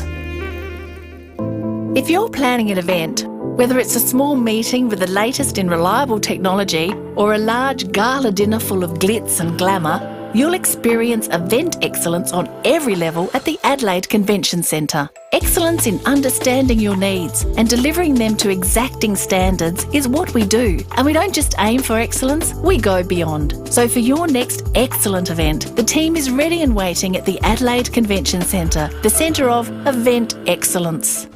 Good morning, Graham. Hey, Gray. Graham, great to see you. Okay. That was Graham before he went to Ultramatic for a CPAP machine. It's so small, he doesn't even know he's wearing it. So he gets a great night's sleep and wakes up like, oh, group hug, everyone. Come on. Ultramatic CPAP machines. Truly life-changing. Ultramatic.com.au. Hi, I'm David Hasselhoff. Excuse me, David. I can take it from here. Really? Okay. Right now at ANZ, we're offering a massive 300,000 Qantas points with any eligible ANZ home loan. A home loan offer so good, you don't need a celebrity. Sorry, Hoff. Apply by 19 August. Search ANZ Home Loans. Settle by 31 January 2023. One offer per eligible loan and individual. Credited 60 days after valid claim received. Home loans $300K or more and LVR of 80% or less. T's and C's at anz.com/home loan offer. Question: did you receive a bowel screening test kit in the mail? See, if you thought, nah, this won't happen to me, then please think again. Do the test, then head to the Smooth Win page and tell us in 25 words or less how you maintain and enjoy a healthy lifestyle. You could go into the draw to win a prize pack valued at up to $150. Remember, bowel cancer takes more lives than breast, prostate or skin cancer, but 90% of bowel cancers can be treated successfully if found early. Get to it today. 5AA Breakfast is streaming live right now. To watch, simply head online to 5AA Facebook or search 5AA on YouTube. Online, on DAB Digital Radio and on 1395 AM. Talking Adelaide. This is Adelaide's 5AA. Partly cloudy, 14 today with the 7 o'clock news. I'm Mel Usher. 2 people have been injured in a crash at Salisbury. Their car lost control and they hit a wall under the Salisbury Highway overpass just before 11 last night. The driver, a 32-year-old Paralawi man, and his 21-year-old female passenger were both taken to hospital with serious but not life-threatening injuries. The Volkswagen was towed from the scene. Checks revealed it was stolen from Prospect in April. Investigations are continuing. Winter is making its presence felt as we shiver through the coldest morning of the year. The Bureau's Jenny Horvat has been tracking the temperature in the city. We got to 3.7, which still makes it its coldest morning of the year. Looking elsewhere around the metro area, we did get a little bit colder. So Adelaide Airport getting down to 3.2, up at the Embra RAF base at 1.5 this morning, about 6:30. The National Retailers Association says the rate hike will make it even harder for small businesses to survive. Australia's central bank has raised the official interest rate by 0.5% to 1.35%. The association's CEO, Dominique Lamb, says that's just another reason why small businesses will struggle to keep their heads above water. Especially with supply chain issues, staff shortages, energy costs, fuel costs. And so this latest interest rate hike, where many of their small businesses have their homes attached to their businesses, it is going to cause, difficulties for many of them. Anthony Albanese will visit flood-affected areas in New South Wales today after returning home from overseas. The PM touched down in Sydney overnight after a week-long diplomatic tour of Europe and Ukraine. Members of the federal opposition have criticised Mr Albanese for being out of the country during the crisis. UK Prime Minister Boris Johnson's future is looking increasingly uncertain as dissent grows within Conservative Party ranks. Carrie-Anne Greenbank is in London. 2 of Boris Johnson's senior cabinet ministers have just resigned, citing concerns about the Prime Minister's leadership. Health Secretary Sajid Javid and Chancellor Rishi Sunak announcing their resignations within minutes of each other. Boris Johnson has been plunged into recent controversy over the appointment of a Deputy Chief Whip who recently quit over allegations he groped 2 men, and also previous controversy about lockdown-breaking parties at Downing Street. Just last month, the Prime Minister survived a no-confidence vote. The mayor of Slavansk in eastern Ukraine says it's being hit by salvos of Russian artillery from closer positions as it becomes the latest front line in the conflict. Organising civilian evacuation is top priority. The BBC's Joe Inwood has more. All focus is on towns like Slavyansk, like Kramatorsk, like Bakhmut, where the Ukrainians are preparing their defences. This is now a war of attrition, and the key to the Ukrainians is to buy for time, as they were doing in the defence of Luhansk. That's why they're not despairing. They say in some ways the defence of Luhansk was a success because it lasted for 5 months, and what they're trying to do is to allow themselves time for more weaponry to come in, because as Russia degrades and uses up its stocks, the Ukrainians know they've got more equipment coming from the West. The crucial question for them is how quickly does it get into the Ukraine, and how quickly can they get it to the front line? Now turning to 5AA Sport. Check out Gliderroll Garage Doors' new Timber Look Native Series sectional doors. Gliderroll.com.au. Here's Jace Kemp. Thank you, Mel. It was a day of comebacks at Wimbledon. Every singles winner rallied from behind to advance to the semi-finals. Craig Gabriel reports. A year ago, German Tatiana Maria gave birth to her second daughter. Today, she beat Julie Niemeyer to reach the semi-finals, and she'll play her close friend Ons Jabeur, who came back to beat Marie Buskova. Novak Djokovic lost the first first 2 sets and later had a pep talk to himself in the mirror. Came back to beat Yannick Sinner, while the Duke and Duchess of Cambridge left centre court to watch British number 1 Cam Norrie on court 1 beating David Goffin 7-5 in the 5th. To footy, North Melbourne President Sonia Hood has hit back at calls for her to resign after North's tough season. Well, football legend Lee Matthews is throwing his support behind embattled coach David Noble. Who's got credibility to be making decisions on the way a football club, particularly a football department of a football club, let's hone in on that, should be run? And you know who is there, who's got that credibility to know how a football department runs? David Noble. Meantime, Brisbane's Eric Hibwood has escaped with a fine after pushing his opponent into an umpire. To cricket, and England has defeated India by 7 wickets in the 5th test. And finally in the cycling, Tour de France leader Wout van Aert holds both the yellow and green jerseys after stage 4. And that's the 5AA Sport. Now checking 5AA traffic. At Ridgehaven, a smash on Golden Grove Road at Milne Road. Athelston, Gorge Road is closed between Corkscrew Road and Bermuda Court for a burst water main. Find an alternative route if you can. In the Parklands, Rundle Road is closed between East Terrace and Decatable Terrace for the Illuminate Festival. And we're quite busy at the moment, South Road at Darlington. Cameras, Bedford Street, Gilman and Days Road at Angle Park. Amard's mid-year Clarite is on now. Save on a range of stylish pieces with up to 40% off lounges, 30% off dining and 50% off bedroom. Hurry, offers end July 12. Adelaide's most accurate traffic on 5AA. Now the 5AA forecast, partly cloudy, 14 today, a shower or 2 tomorrow, 15, Friday a shower or 2, 15. Right now it's 5 degrees. More news as it happens on 5AA.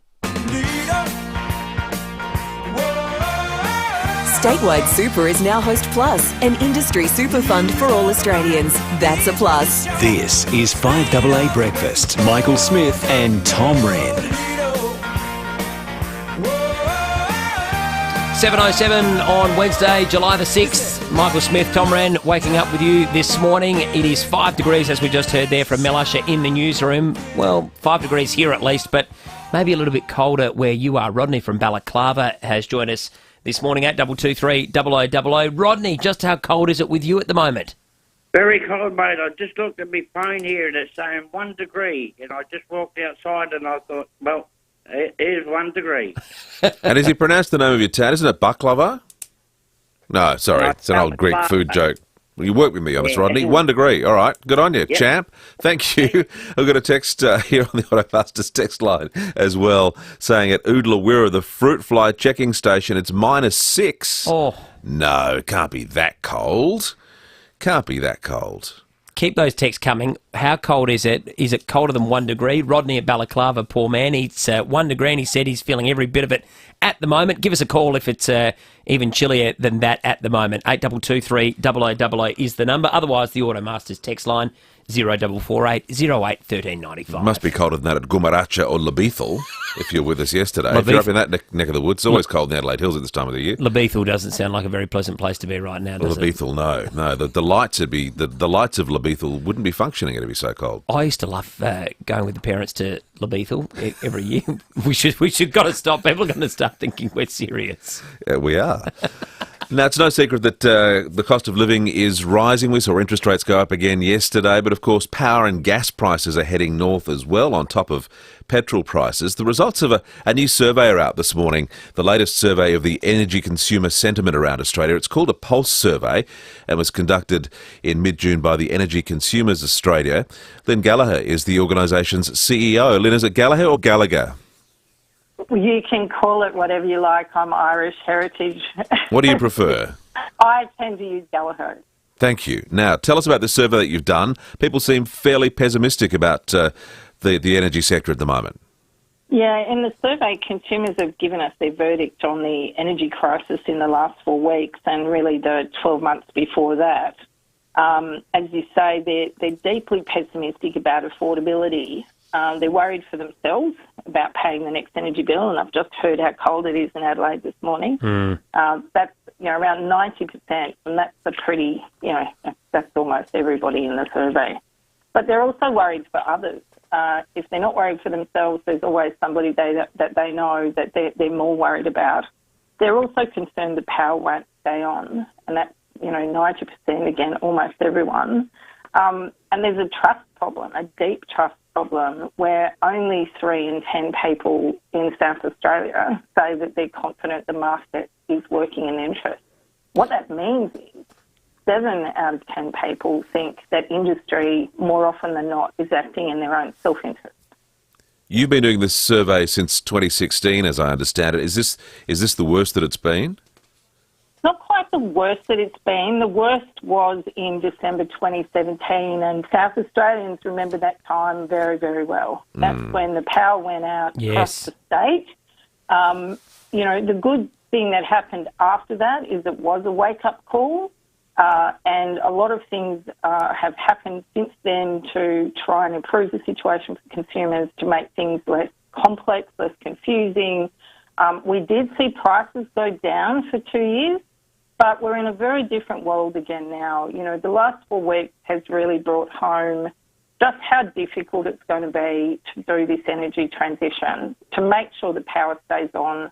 Prices are high, they're going to be rising.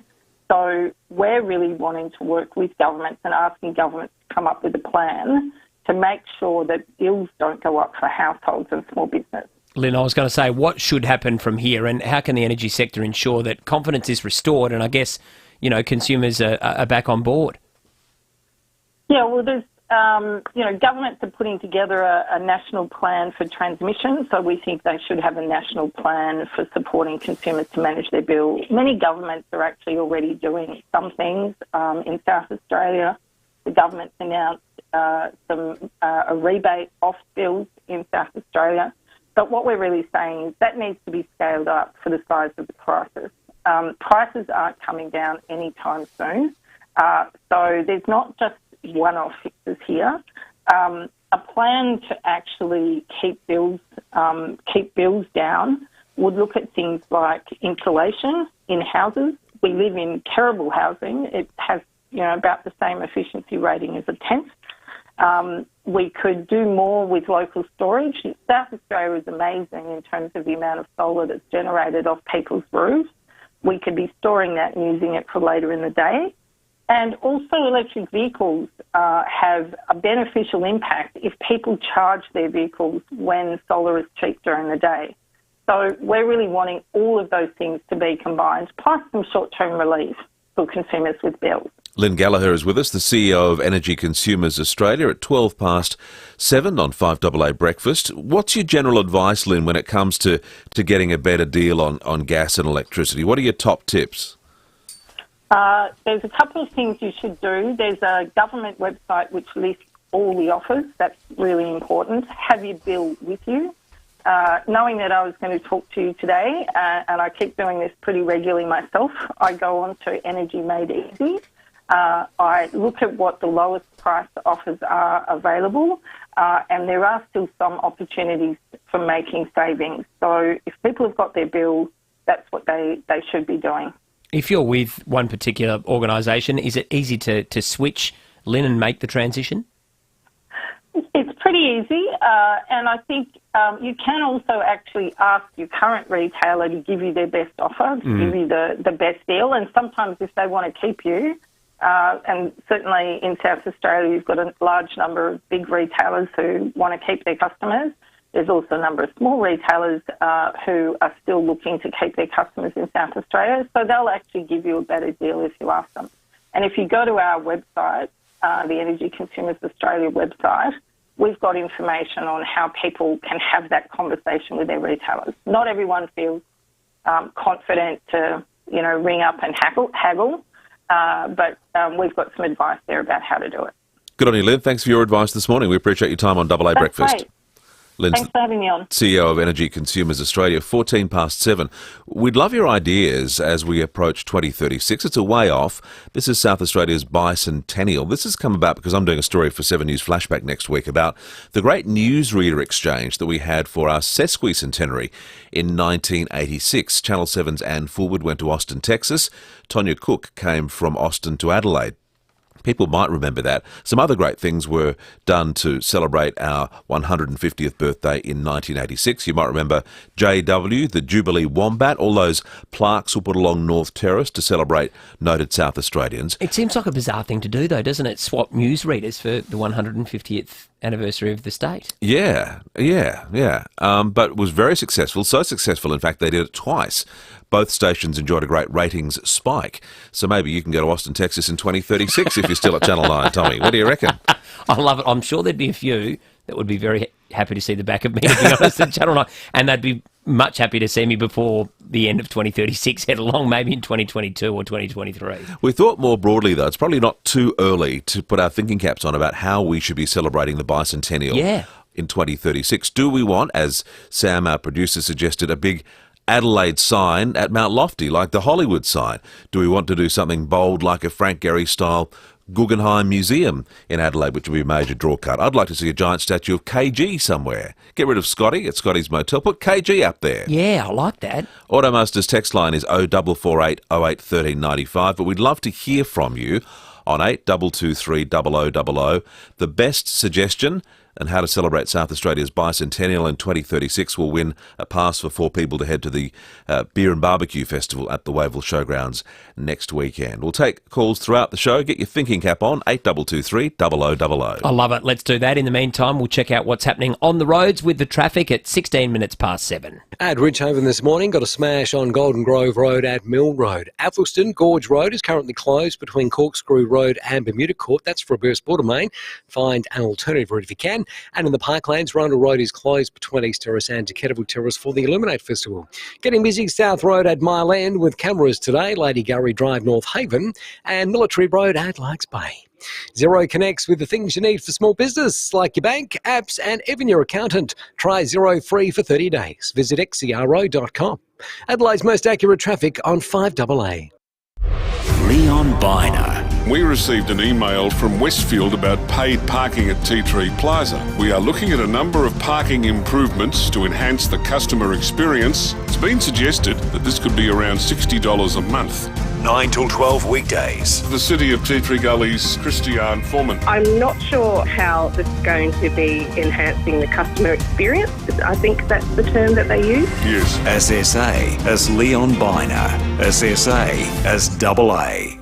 Hi ladies, Heather from Joyreen Fashions. We're in the final weeks of our closing sale and all of our stock is now on the floor. Winter, summer and special occasion garments all at half price. Take advantage before it's too late. Come into Joyreen Fashions and purchase quality garments for all seasons at half price. You'll never get this opportunity again, ladies, so hurry in before we close. Joyreen Fashions half price closing sale, 491 Portrush Road, Glenunga. Hello, I'm Lynn Andrews. At Lynn Andrews Real Estate, we've seen a lot of change in the property market over the last 50 years, but one thing remains constant: our passion to help people invest in the future, to build strong property portfolios in commercial and residential real estate. Our commitment to property investment over the years means we have a wealth of knowledge to share with you. We are here to help. Visit lynandrews.com.au. I don't really like talking on radio, but I do like talking about our cows at the FIVEAA Milk Company. And I love helping support SA dairy farmers. They're a great bunch with beautiful families. They work day and night to produce the best milk in SA. So when you're in the supermarket, look for FIVEAA Milk Company. South Australian and proud of it. I'm getting good at this. FIVEAA Milk Company, celebrating 15 years of SA business. FIVEAAMilkco.com.au. When you're gone, who gets your vintage bottle top collection? The cricket bat you scored your first ton with? Or that precious family heirloom that's been handed down from generation to generation? If you don't have a will, you'll never know. Donlan Lawyers specialise in wills and estate planning. From the simplest to the most complex, one thing is certain. You can trust Donlan Lawyers to help protect your wishes. For wills and estate planning, visit donlanlawyers.com. 9 News has the experience to break the news. Made in Adelaide for Adelaide. 9 News. Statewide Super is now Host Plus, an industry super fund for all Australians. That's a plus. This is 5AA Breakfast. Michael Smith and Tom Wren.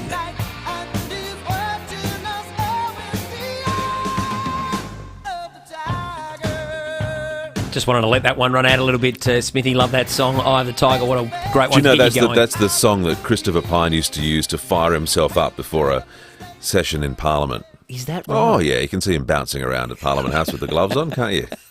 I wonder if that'd inspire others, usually it's a boxer training or a sportsman getting ready for something in a movie. No, we're going to go to the vision of a politician. In question time. In question time, getting ready, all fired up, set to go. One thing that's been firing us up this week, and a few of our listeners, Smithy, is a potential frit shortage. Now, Fritzgate, yes. A little bit later this hour, we're going to talk to Tony O'Connell, who will join us at about 7:45 on the topic of frits and if there is enough in South Australia. So looking forward to that in the next half hour or so. Getting plenty of texts too on the Automasters text line 0448 08 1395 in relation to how cold it is at your place. Minus 2.3 at Roxby this morning.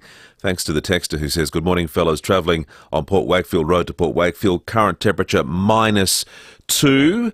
And we were trying to find out how cold it was at Lebethal or at Gumaracha this morning. Verdun from Barney says, which is pretty close to Gumaracha and Lebethal, 0.0. Zero. Oh, I've got that sting somewhere. I'll have to find it. 0.0. Now, Tom, there's been a lot of focus on the airport in recent weeks, I guess, with school holidays. We've seen a lot of long queues, the return of international carriers to Adelaide. But while all this has been going on, a team has been working expertly, very carefully on a piece of valuable South Australian history. This is the Vickers Vimy, flown by Sir Ross and Keith Smith, that won the London to Australia air race back in 1919. For a long time, you might remember, it was stored in that shed over near what's, I think, now the staff or the long-term car parking area. But it's soon going to be unveiled in a new home, in a purpose-built area in the terminal. We thought we'd get an update on the project with someone who's been working on it for months now, Ian Miles at Art Lab. Ian, welcome to 5AA Breakfast. Oh, thanks very much. Thanks for having me. What's your role in this Vickers Vimy project been exactly? I work for Art Lab Australia, and I'm a senior metals conservator for Art Lab. I generally work on larger objects, and this is one of the larger objects that I've had the pleasure of working on. It's the 1919 Vickers Vimy. It didn't actually see service in the First World War, but it claims for fame, as you say, for the great air race of 1919 with Ross and Keith Smith and Jim Bennett and Wally Shear's mechanics, and they flew all the way from the UK to Darwin in a record time and won a grand prize of £10,000. So it's a highly significant aircraft, and it's got a great provenance for South Australia and Australia general. A very important piece of aviation history, and I imagine a fairly fragile relic. How careful do you have to be when you're dealing with something like this, particularly moving it over that distance and getting it into its new home? Well, this has been a challenge, actually, because it's taken an awful lot of planning. We were moving it from the memorial building where it was on display from about 1958. And it had a purpose-built building with environmental control and so forth needed for this aircraft. It's basically a timber frame aircraft with metal wire tensioners that covered the aircraft's covered in doped fabric, and so it's a bit like a tent. If you liken it to a tent where you've got the framework and then you've got a fabric cover, it's exactly like that, but it's 100 years old, extremely fragile, and the movement of it was done very similar to what they would have done in dismantling it, where you've got the two outer main planes and the main fuselage, so three large pieces. It was a very, very detailed planning and engineering effort by both the scaffolding company and our engineers here to be able to fabricate a scaffold that encapsulated all three parts, and they were able to be separated. And then we covered them in polythene and covered them in tarps for the journey to maintain that stable environment of the memorial building and travel the 2.1 kilometres to its new home here now in the Tex building. Extremely a slow journey. It was done overnight on May 19th, 20th. And now it's successfully been moved here into its new home, and it's going to be open to the public in this fantastic new exhibition in the Adelaide airport. Can't wait for that, Ian. How important to preserve a part of history like this, which Michael's alluded to? Oh, this is an incredibly significant object. There's only two Vickers Vimys in the world. One's in the Science Museum in London, and that was flown on the first long-haul flight from America over to the UK. Basically, it was from Greenland and crashed in a bog in Ireland, flown by Alcock and Brown. Now, I had the pleasure of working on that one in the Science Museum London. If you're ever in London, have a look at it in the Science Museum. Fantastic exhibit there. It's grey in colour, but theirs is got a livery of green. Both the Vickers Vimis and the only two remaining aircraft in the world, as I say, of the examples of Vickers Vimy. When's this going to be open to the public? And what sort of other things are going to be in and around the plane to help sort of interpret the story of the Smith brothers? That's a great question, because the archetype has been designing this space, along with Bob Culture, the architects, and Alex Fehlberg leading. They've been an awful lot of input into this environmentally controlled space where we'll be able to walk through past the entrance, which is, we shouldn't dismiss the sculpture that's actually been put in also. Just outside as a leading entrance into the area is the Dowie sculpture. It's a stone sculpture of of all four flyers. And then we lead into the exhibition space, and there'll be a glass barrier between us and the aircraft. But it'll be the first time that we'll be able to get up close to the aircraft and be able to actually see it, rather than being in a big glass-faced building where you're seeing it from the outside. We'll be able to get up close to it. We'll be able to see the narrative on a walk-through display case, and then we'll move upstairs and we'll be able to look down onto the Vimy through the glass walling with showcases of ephemera from that journey all around us. It's going to be a fantastic exhibit. It's going to be so inspiring for people looking at the courage of these flyers and getting inspiration from this for now and for the future. And is it far off from being open? Look, the planning is towards the end of the year. There is quite a bit. I've still got. I've just literally put the wings on. So we've joined the wings up, done the flight tensioner wires, and I'm about to this week and next week put on the wheels and the propellers and touch up. So there's still quite a bit of work on conservation work that we have to do to the aircraft, and then after that. We cover it, and it's fit out for the joinery and for the glass panels, as I say. So that comes in after. So there's still a lot of work to be done, and negotiations with other institutions for loan of items. So there's a lot of work, but we're looking at towards the end of the year. All right, Ian. We wish you all the best. Opening. It's a tricky project. You're dealing with a very important aviation relic there. Thanks for the update. We appreciate your time. Ian Miles there, fantastic chat there this morning. One of the things that I like most about that aircraft is that the registration of it was GEAOU, which they used to joke stood for God Help All of Us, and it took them 28 days to get from London to Australia, which is about as long as it's taking some baggage to arrive on Qantas at the moment. Okay, let's turn our attention to sport now, and we're going to do that with... Thanks to our friends at North Point Toyota. Book your next service online at North Point Toyota to win the cost back. It's the North Point way. Last night, Graham Corns was on the Sports Show with Timmy G and Mark Bickley. Mark, you were there from day one, and Tim, you would have watched the power from day one. People told us, and Jack Cale himself said in that first year, we wouldn't win 4 games. Now, Jack was the opposite. That everybody else in the selection committee had guesses between 0 and 4. Jack said, no limits. I remember him saying publicly, and I thought that was just a con. He was just like, which he is good at doing. He's the best. He's the best. Just lowering people's expectations. But yeah, publicly you're right. But internally, there's no limits. No, I guess that, and that's the secret of his coaching. Correct. But you won more games than you lost at home, and when you played at home, you had a mindset that you could win. You could beat anybody. You could beat any team, and I'm not seeing that from the Crows at the moment. It's all about rebuild, and it's a negativity, and that must implant a losing mentality in the subconscious of the player. The subconscious is very powerful. Always love listening to Cornsey, and just that subtext and the psyche of players and coaches. He's got, such an aura about him. He was a wonderful coach himself, of course, the inaugural coach at the Adelaide Football Club. Timmy G and Mark Bickley, you can hear them again later tonight. That update, though, book your service online at North Point Toyota to win the cost back. It is the North Point way. Take a short break, then we're into the 7:30 news with Mel Usher and Jace Kemp. To get an A+ at school, buy your teacher an apple. For an A+++++, buy your teacher lots of fresh Aussie pink lady apples, now just $1.99 a kilo. Are you supposed to be in this class? Aldi, good, different. You want to shut out the wind and rain in winter, or the sun, flies and mozzies in summer, but you don't want to sacrifice your view? Then you need Phantom Screens. For protection from sun, wind and rain all year round, Phantom's SA-made outdoor motorised blinds can span up to 12 metres wide. They offer effortless automation, a blind that's there 1 minute and gone the next. From the hills to the coast and everywhere in between, choose Phantom Screens. Get inspired online at phantomscreens.com.au.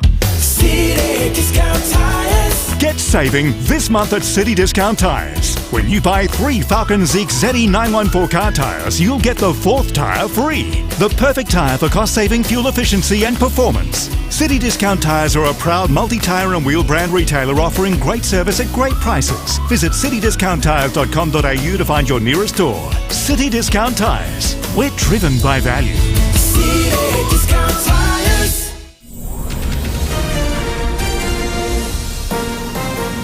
This is Adelaide's 5AA. Partly cloudy, 14 today with the 7:30 news. I'm Mel Usher.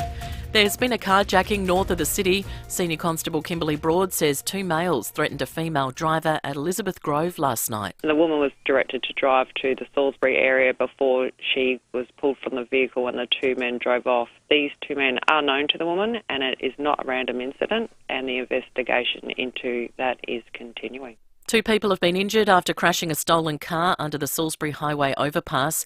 They lost control of the Volkswagen and hit a wall just before 11 last night. The 32-year-old male driver and his 21-year-old female passenger have serious but not life-threatening injuries. The car was taken from Prospect in April. Investigations are continuing. We've shivered through our coldest morning of the year, getting down to just 3.7 in the city. The Adelaide Airport recorded 3.2, Edinburgh RAF Base 1.5 and Parafield 1.2 degrees. The Bureau's Jenny Horvat says the regions were even colder, with the mercury dropping down to minus 4.9 at Ernabella. Yunta minus 4.4 as well, and along the east there, Murray Bridge and Renmark about minus 3, so very chilly across the state for most places. South Australians are being urged to go back to basics when it comes to COVID as we stare down the barrel of another Omicron wave. Australia's top doctors will meet today to consider rolling out a 4th COVID dose to those aged under 65. Deputy Chief Medical Officer Professor Michael Kidd is urging people to be vigilant. Measures to reduce the risk of transmitting COVID-19 are the same. It's that hand hygiene, covering your nose and mouth when you cough or you sneeze, wear a mask whenever appropriate, especially when physical distancing from other people is not possible. The Prime Minister and New South Wales Premier will tour flood-devastated parts of Sydney today.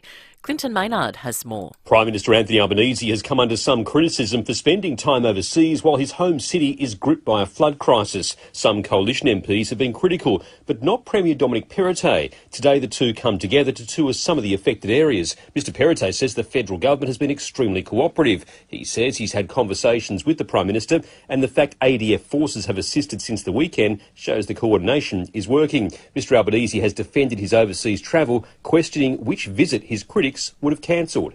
The All England club has given Nick Kyrgios's Wimbledon quarter-final the green light as the Australian faces an assault charge related to an ex-girlfriend.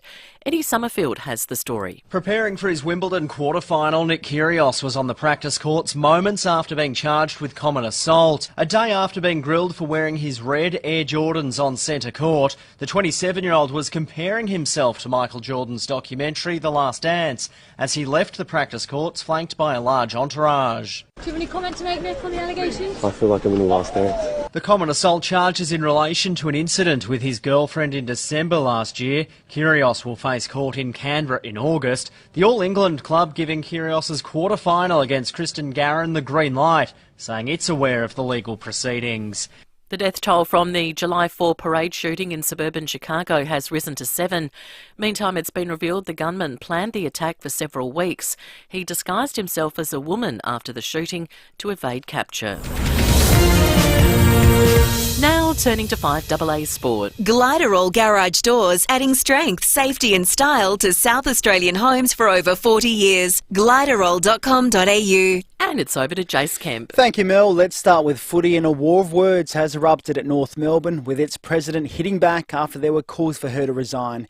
Eddie Summerfield has the latest. A series of leaked emails has added fuel to a civil war at Arden Street. Influential North member Adrian Kinderis wanting the president and chief executive gone, but President Sonia Hood has hit back, telling the Herald Sun Kinderis is gutless. Veteran Administrator Jeff Walsh is embarking on a month-long review of the Roos footy department. Four-time Premiership coach Lee Matthews warning against holding coach David Noble as scapegoat, as the underperforming Roos might struggle to replace him.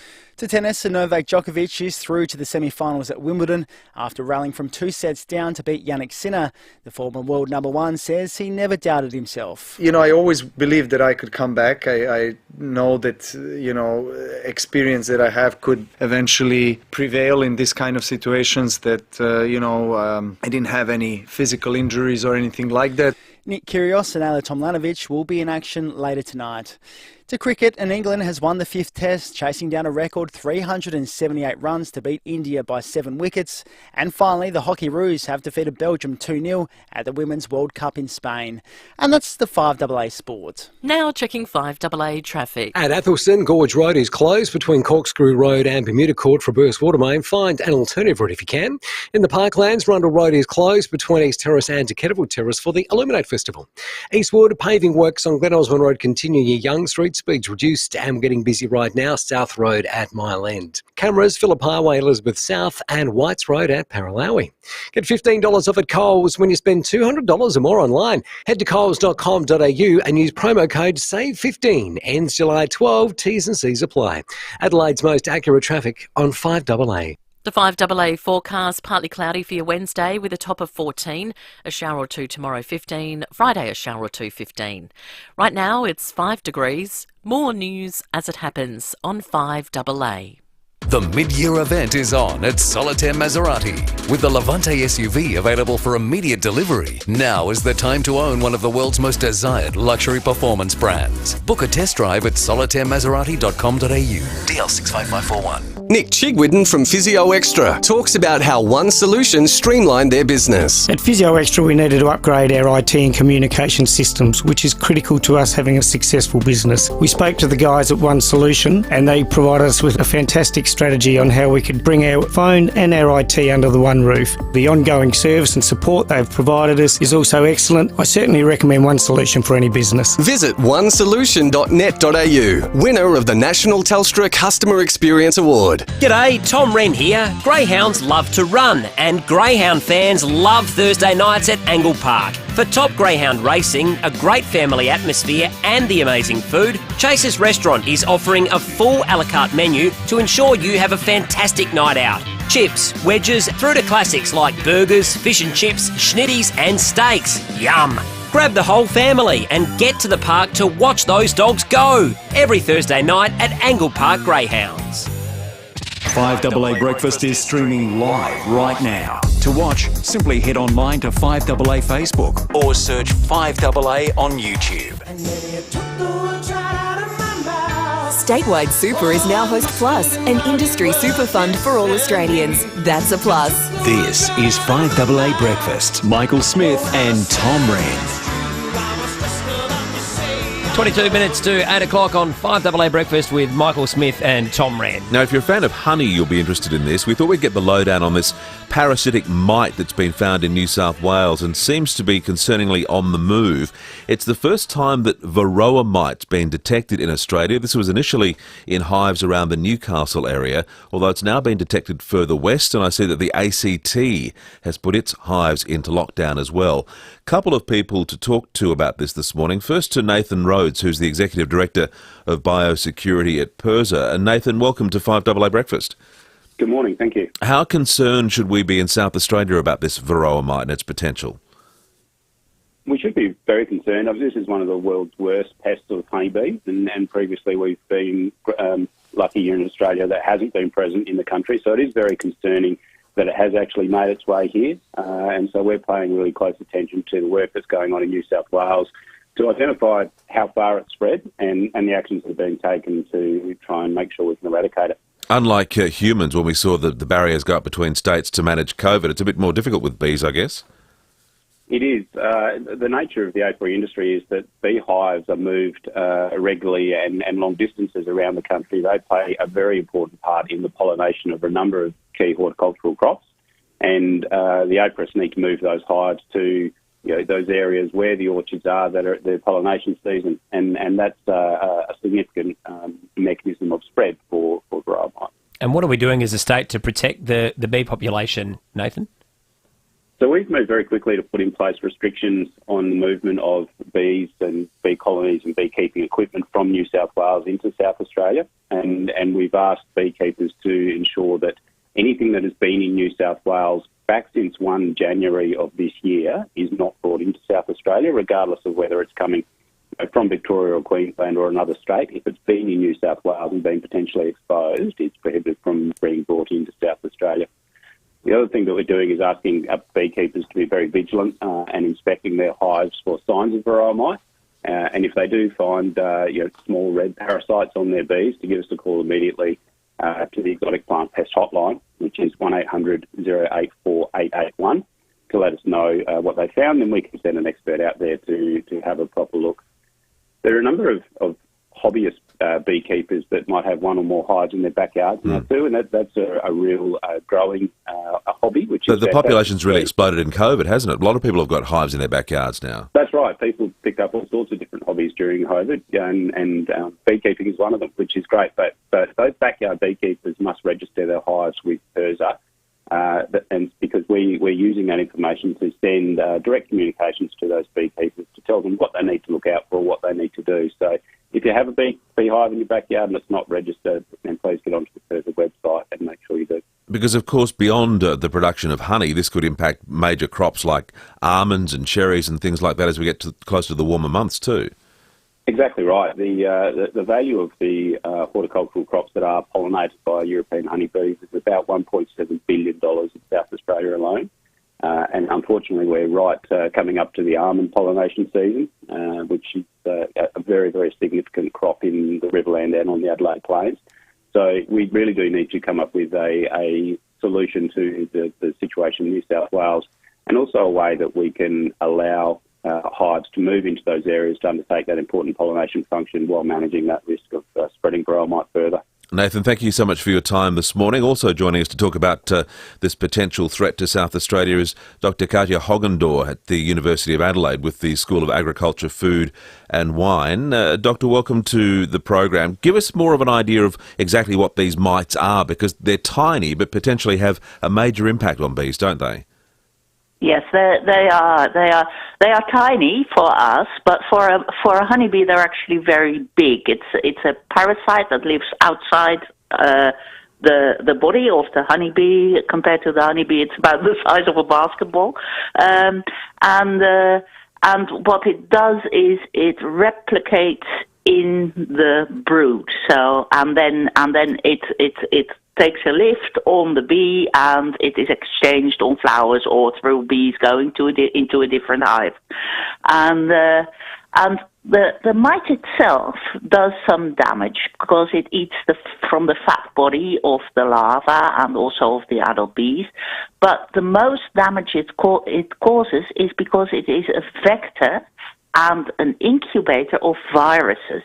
So it transmits viruses directly into the blood of the bees, and that makes them, of course, it's as if you're injected with viruses, and that makes them very, very harmful, the viruses, that is. Yeah. What is the threat, Doctor, to the South Australian bee population?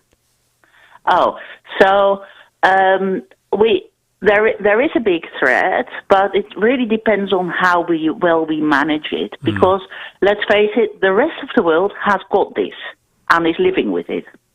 The largest producer of almonds is still California. And so if it cannot be eradicated, which we still don't know, then we need to learn very quickly how to live with it. And that will mean that the large beekeepers will use lots of strategies to reduce the level of mites, and also that the feral honeybees, of which we have many, those are the honeybees in the tree hollows, they will get a big knock. And that is not a bad thing, because honeybees are an introduced species here, and before 1820 they weren't here, and now they're everywhere. And so they have big competition for nesting hollows and for nectar and pollen with our native animals, including other native bees, of which we have 1,700 species, but also for birds, for breeding in the nesting hollows and nest boxes. So they will get a huge knock because they haven't got a beekeeper to look after them. And that might be actually good, not only for nature, but also for beekeepers who can then get more honey. Very good. Thank you for explaining that to us this morning. We'll keep an eye on that situation, because obviously it's potentially worth a lot of money to South Australia if those industries are directly impacted, not only honey, but more broadly some of those agricultural crops. Concerning situation in the eastern states. 14 minutes to 8 o'clock. Time now to check out what is happening on the roads with the FIVEAA traffic. At Athelston, Gorge Road is closed between Corkscrew Road and Bermuda Court for a burst water main. Find an alternative route if you can. In the Parklands, Rundle Road is closed between East Terrace and Kettleville Terrace for the Illuminate Festival. Brooklyn Park, Stobie Poleworks continue there. Henley Beach Road near Holbrooks Road, that's as you're heading towards the beach. And we're getting busy South Road at Mile End. Cameras, Eastern Parade, Gilman and Main North Road at Jeps Cross. The IKEA sale is almost over. Bag the final bargains with hundreds of products at up to 50% off. Be quick, the IKEA sale ends Sunday. Adelaide's most accurate traffic on 5AA. Need a forklift? Don't just get a forklift, get a Toyota forklift. Toyota is the world's #1 forklift brand, with a great range of pallet jacks, walkie stackers and reach forklifts, right up to their leading Toyota counterbalance forklifts. Legendary reliability and safety with cleaner, greener electric options, Toyota can tailor the right forklift solution for you. It's all part of the Toyota Forklift Advantage. For more, visit toyotamaterialhandling.com.au. Get a Toyota forklift. If you want to build a new home, something that reflects you and your lifestyle, then you really need to speak with Beechwood Homes. And just so you know, they won't try and sell you a house plan. In fact, there's no house plans until you tell them what you want. So go for it. Start thinking of all the possibilities, or get in touch with Beechwood Homes for a few thought starters. Life's good. It's even better in a Beechwood home. Google Beechwood Adelaide. There's something you should know about SportsMed. We don't just provide knee, hip and shoulder care to elite athletes. Every day, we treat patients who simply want to get play with the kids fit, brisk walk fit or gardening fit. And having our clinic, hospital and specialists all based together at Stepney makes getting care for your joint pain and injuries, from diagnosis to rehabilitation, even easier. So get back to doing what you love. Speak with your GP for a referral. sportsmed.com.au. When it comes to home insurance, APIA's Home Excess Free Glass option means you can have things like windows, shower and pool screens repaired or replaced without paying an excess. The cat just broke the window. And now it's free for 1 year with a new eligible APIA home building insurance policy. So little accidents are a little less trouble. That's APIA value for you. Call us today on 13 50 50. Offer ends 1st of August. Covers fixed glass only. T's and C's apply. APIA is an authorised representative of the product issuer AAI Limited. Read the PDS and TMD. Call for copies. Feeling the burn? Save cash with Cheapest Chips Hot Buys. Cheapest Chips. Vitamestos 750ml, any 2 for $6. Nature Snacks 850-gram raw almonds, only $10.99. Dove 4-pack of 100-gram soap, only $3.99. Cobb's Popcorn 80 to 120-gram packs, any 2 for $5. Check out this week's catalogue for more hot buys in-store and online. Save cash and live cheaper with Cheapest Chips Hot Buys now. 5AA Breakfast is streaming live right now. To watch, simply head online to 5AA Facebook or search 5AA on YouTube. Statewide Super is now Host Plus, an industry super fund for all Australians. That's a plus. This is 5AA Breakfast. Michael Smith and Tom Wren. Yeah, we're loving your input as well this morning on 5AA Breakfast. 11 minutes to 8 o'clock. You can get involved on the Automasters text line 044808 1395. We'd love your suggestions for how South Australia should celebrate its bicentennial in 2036. Andy at Titty Witty Beach says we should put a roof on the Adelaide Oval in the shape of a frog cake.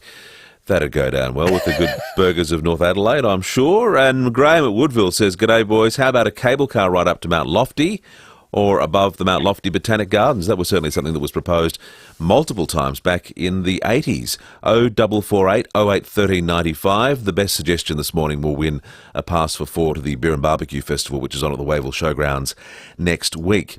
Now, yesterday on the program, Tom, we raised this concern that had been brought to our attention by Nicholas on Twitter, saying that he wants an ombudsman or perhaps a royal commission to investigate an evidential evidence that there seems to be a get my mouth working today. I went to the dentist yesterday, did I tell you that? Tea for teeth, thanks, Tom.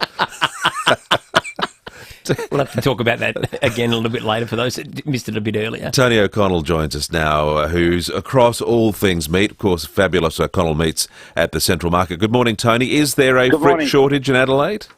No, and if there was, we'd be in strife, wouldn't we? Butcher shop without any frits would be like a pub with no beer. Well, exactly. Yeah, exactly. And school holidays coming up, we do a trial run in the market where the children come in, get a bit of paper, and they've got to find things in the market themselves. And when they find it, they get a reward. So our shop, they have to find a certain cut of meat, mark it off on their paper, and then we give them a slice of frit. So if we didn't have frits, we would be hung. I was going to say, Tony, whenever I go to the butcher, my boys, 3 and 8, they always love that piece of frits, which is kind of a tradition. So we've had a few calls and texts, though, people saying they can't find any frits in Lobethal and various other places. So why would that be the case? Is it just that they choose not to make it? Possibly, or maybe a shortage of maybe seasonings, but we never have a shortage at all. Our suppliers are very, very, very good. And if not, we'll just make up some more ourselves out of our own. We can't keep up with it, so we have to buy something from Kinsella Saw Goods. They're very good. South Australian product. Tony, forgive me here, but what actually goes into frits? You're a brave man asking that, Tom. No. Pork and veal, it's lovely. And some seasonings and in those traditional buns. I don't like putting it in the plastic skins or anything like that, but in the traditional buns. So they're all different shapes and sizes. And then we dip them in a orange dye just to colour it, because it's normally a grey colour. So dipping in the dye, like Savoys and Frankfurts and pop dogs and your Vienna sausages all have different coloured dyes, or the skins are different coloured, so you can identify what they are. Like our Savoys, they're very, very popular through footy season. We dip them in a red dye to keep them different looking. So, but mainly the basics are all pretty well the same: pork and veal, and then you add different seasonings. And are you a fan of the Fritz Cup, Tony? Yes. What's the best way to make a Fritz Cup? Get a big piece of Fritz, get a big bun, cut the centre out, and I tell you the best way to have Fritz, I think, is fry it. Have you ever had fried Fritz? Unbelievable. Tony grew up fried Fritz, fried eggs every Saturday morning with Mum and Dad. The best. Yes. Yeah, we do fried Fritz here for breakfast some mornings. It's just a lovely breakfast. It's just really nice.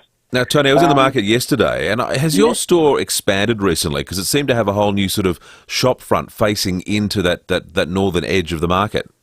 No, that's been there for 100 years as well. Oh, gee, I'm on top of things.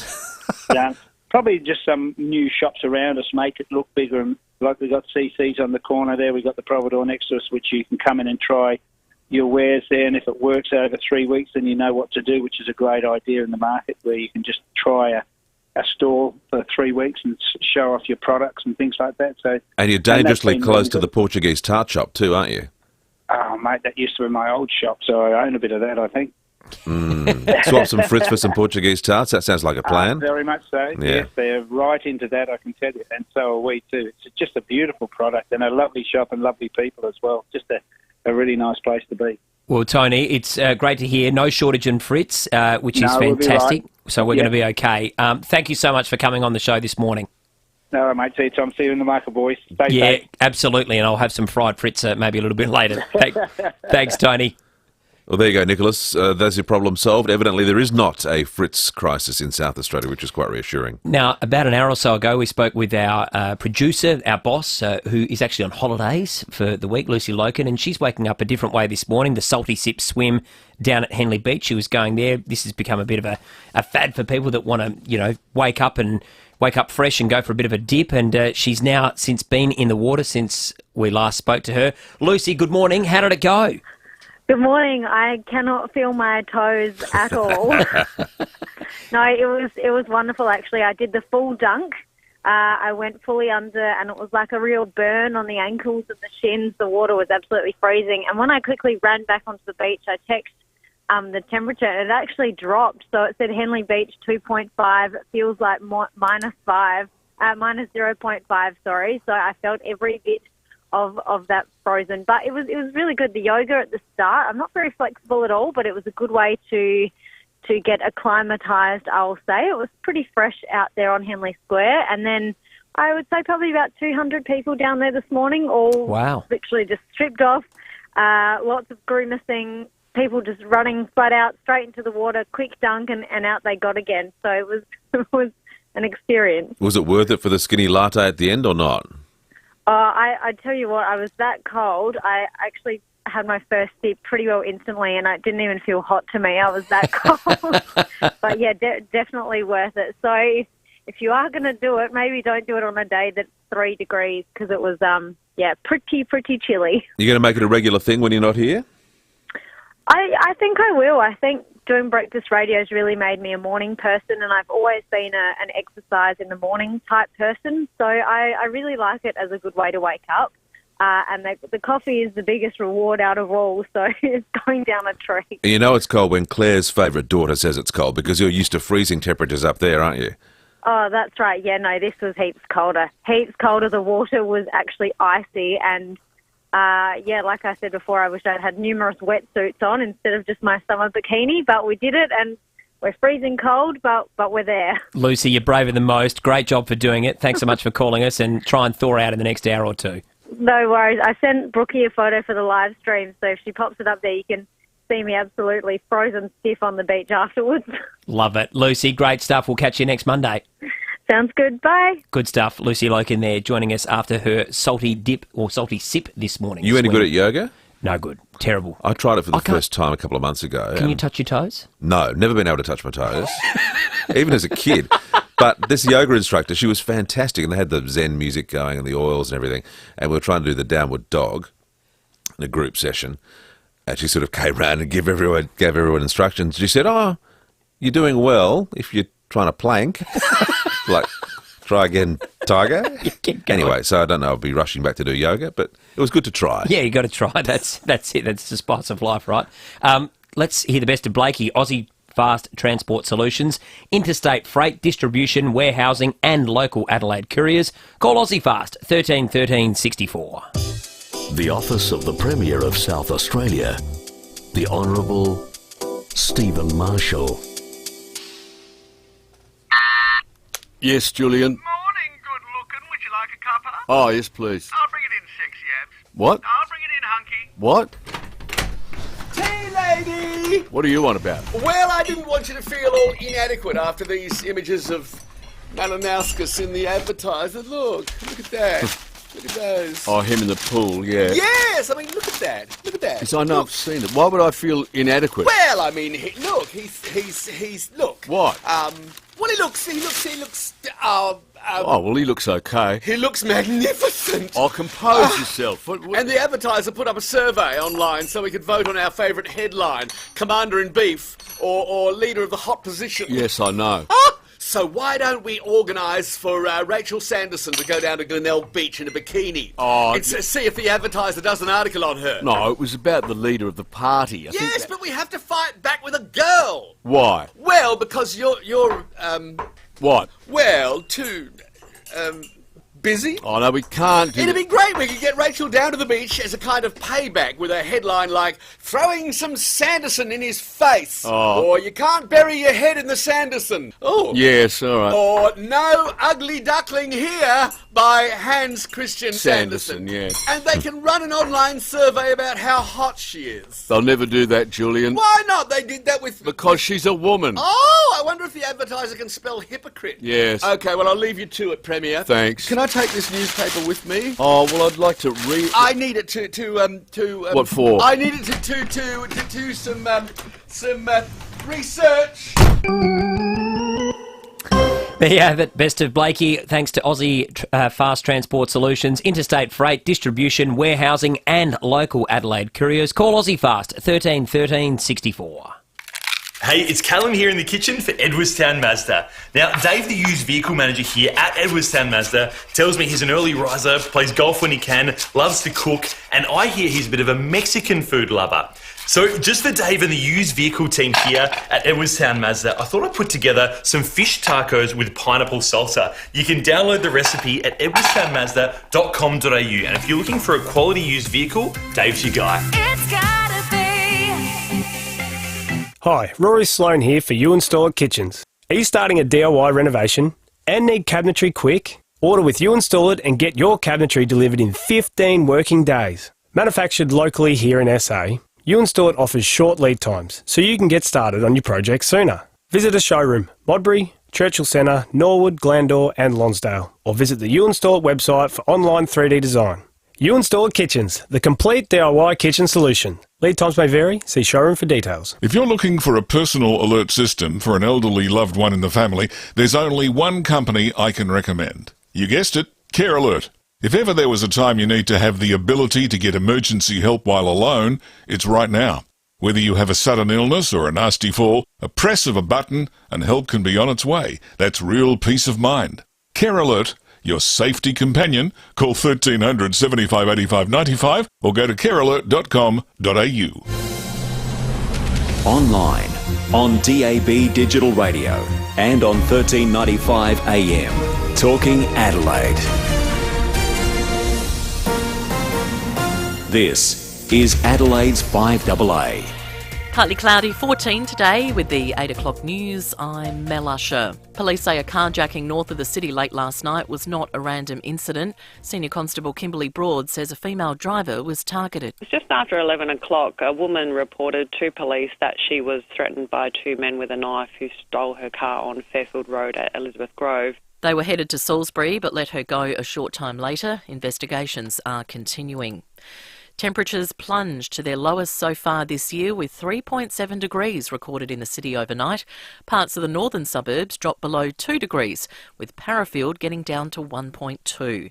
The Bureau's Jenny Horvat says things will warm up during the day before a change. So we're in for pretty much a sunny start to start with, but we will see our cloud picking up from the southwest because we do have a weakening cold front. We may start to see the first of those showers late this evening about the hills and southern suburbs, but we are really expecting the shower or two around on the Thursday. Travellers are being urged to do their homework before flying, with some COVID travel restrictions being lifted. Lucy Gray has the story. Entering and leaving the country has officially become much easier as changes to the Biosecurity Act take effect. Travellers are no longer required to declare their COVID vaccination status or complete a digital travel declaration, and unvaccinated visa holders don't need an exemption. But some airlines aren't applying the changes, meaning you may still need to be vaccinated to fly on certain carriers. Masks also remain mandatory on inbound international flights. Telstra has blocked more than 185 million malicious texts since it launched its SMS scam filter in April. That's more than 1,500 every minute. The filter weeds out scams, fooling you into installing malware, requesting personal details, and impersonation scams requesting financial data. The telco has also blocked over 200 million scam calls with its phone blocking feature introduced last year. UK Prime Minister Boris Johnson has lost two of his key ministers within minutes of each other. Chancellor Rishi Sunak and Health Secretary Sahid Javid resigned moments after Mr Johnson apologised for appointing a man to a government role after being told about a misconduct complaint against him. Opposition MP Jess Phillips has told Sky it doesn't bode well for the Conservative leadership. I don't see how ministers and secretaries of state can read Sajid Javid's letter and see Rishi Sunak's resignation and not think that staying is to dip their hands in blood. More details are emerging about the gunman who opened fire on an Independence Day parade in Illinois on July 4. Investigations have found a string of violent posts online. Highland Park Mayor Nancy Rotering says residents are numb. The community is absolutely in shock and in grief. There's a profound sadness that's settled over all of us. Everybody knows somebody who was impacted by this. I appreciate that there's grief counseling available immediately today. We will be here for each other. We as a community are always here for each other. The death toll has risen to 7. Now turning to 5AA Sport. Check out Gliderroll Garage Doors' new Timber Look Native Series sectional doors. Gliderroll.com.au. And it's over to Jace Kemp. Thank you, Mel. To tennis first, and Nick Kyrgios and Ana Tomljanovic will hit the court at Wimbledon tonight for their semi-final matches. Meanwhile, Novak Djokovic has rallied from 2 sets down to defeat Jannik Sinner. The former world number 1 says it felt like 2 different matches. Kind of played a new match, to be honest, from the start of the third. I played the 3 really very solid, very high quality tennis sets from the very beginning of the third when I broke his serve early. To footy, and Port Adelaide is preparing for its crucial match against the Giants this week. Jackson Mead has told the 5AA Sports Show the Power is ready to win the midfield battle. Obviously they've got a pretty strong side and they've got a great midfield and it'll be a nice battle in there, no doubt. But we got things to work on in our midfield group and hopefully that should hold us in good stead going into this week. Meanwhile, Brisbane's Eric Hipwood has escaped suspension for pushing his opponent into the path of an umpire. To cycling, and Wout van Aert has claimed stage 4 of the Tour de France to extend his lead in the yellow jersey. Van Aert would bring the Wout factor. He would be flying.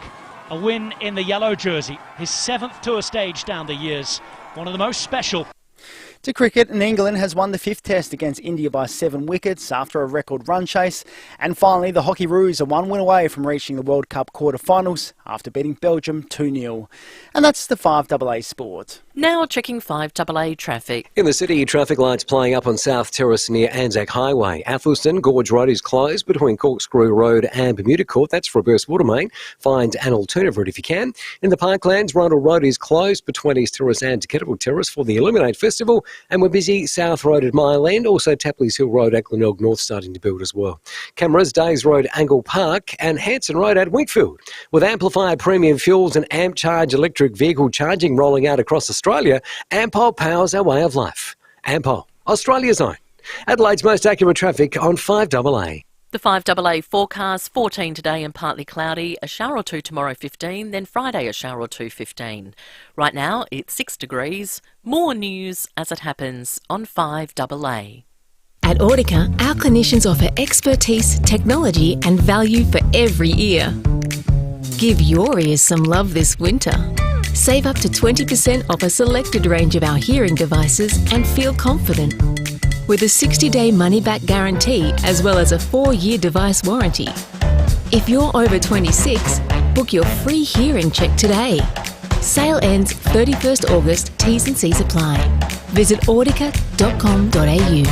Question: did you receive a bowel screening test kit in the mail? See, if you thought, nah, this won't happen to me, then please think again.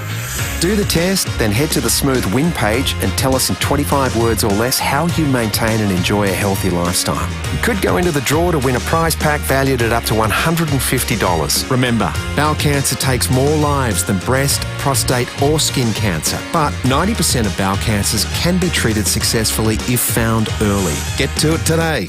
9 News has the experience to break the news. Made in Adelaide for Adelaide. 9 News. Statewide Super is now Host Plus, an industry super fund for all Australians. That's a plus. This is 5AA Breakfast. Michael Smith and Tom Wren.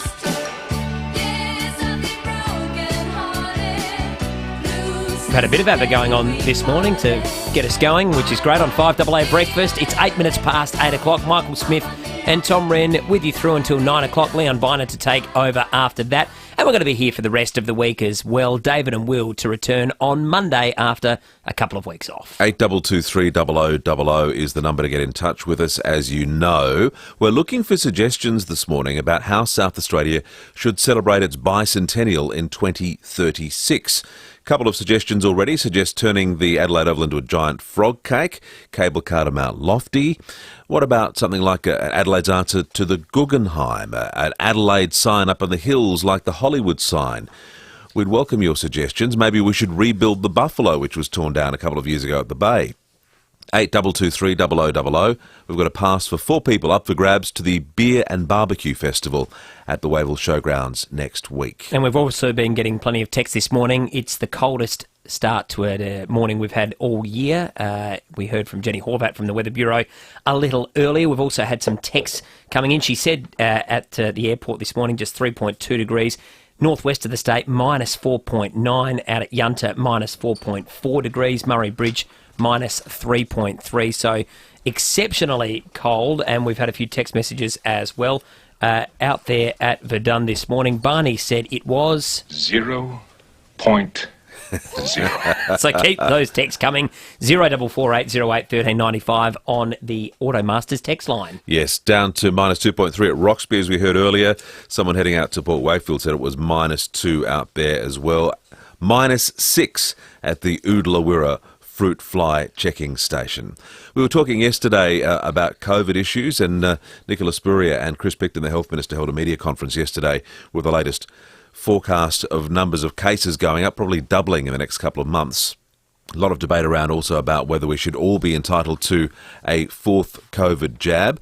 But in the meantime, Nicola Spurrier is certainly encouraging all of us to wear masks in crowded places, whether you're at the supermarket or in a place where you can't easily socially distance, a bit like it used to be. Here's the Health Minister, Chris Picton, speaking to 9 News last night. We know that we are seeing increasing numbers of BA4 and BA5 in our community here in South Australia already. The message is to make sure that you put a mask in your handbag or in your pocket as you head out. And when you are in more high density, low ventilation, busy indoor spaces, then your mask can provide excellent protection.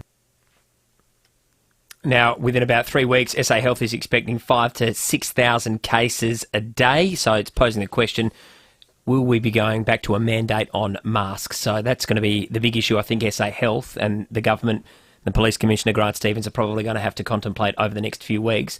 Do we go back to compulsory mask wearing? It doesn't sound as though they're heading in that direction. It's very much up to the individual to take their own precautions. But it's not a big imposition if you're going to the supermarket or a crowded place to wear a mask, particularly with this confluence of COVID and flu at the moment. Probably a wise thing to do. Helen has given us a buzz in relation to suggestions for the 2036 South Australian Bicentennial. Helen, how do you think we should celebrate?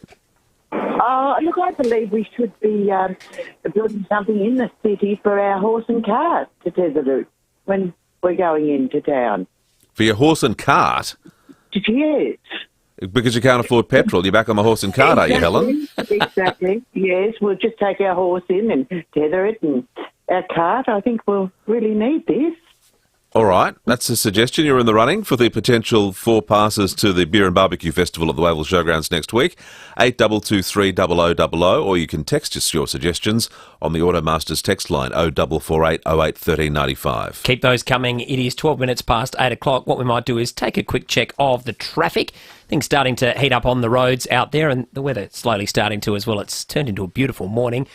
We'll have a check on those roads right now, thanks to the 5AA traffic. At Elizabethtown, seeing delays with the crash in Yorktown Road near Midway Road. In the city, traffic lights playing up on South Terrace near Anzac Highway.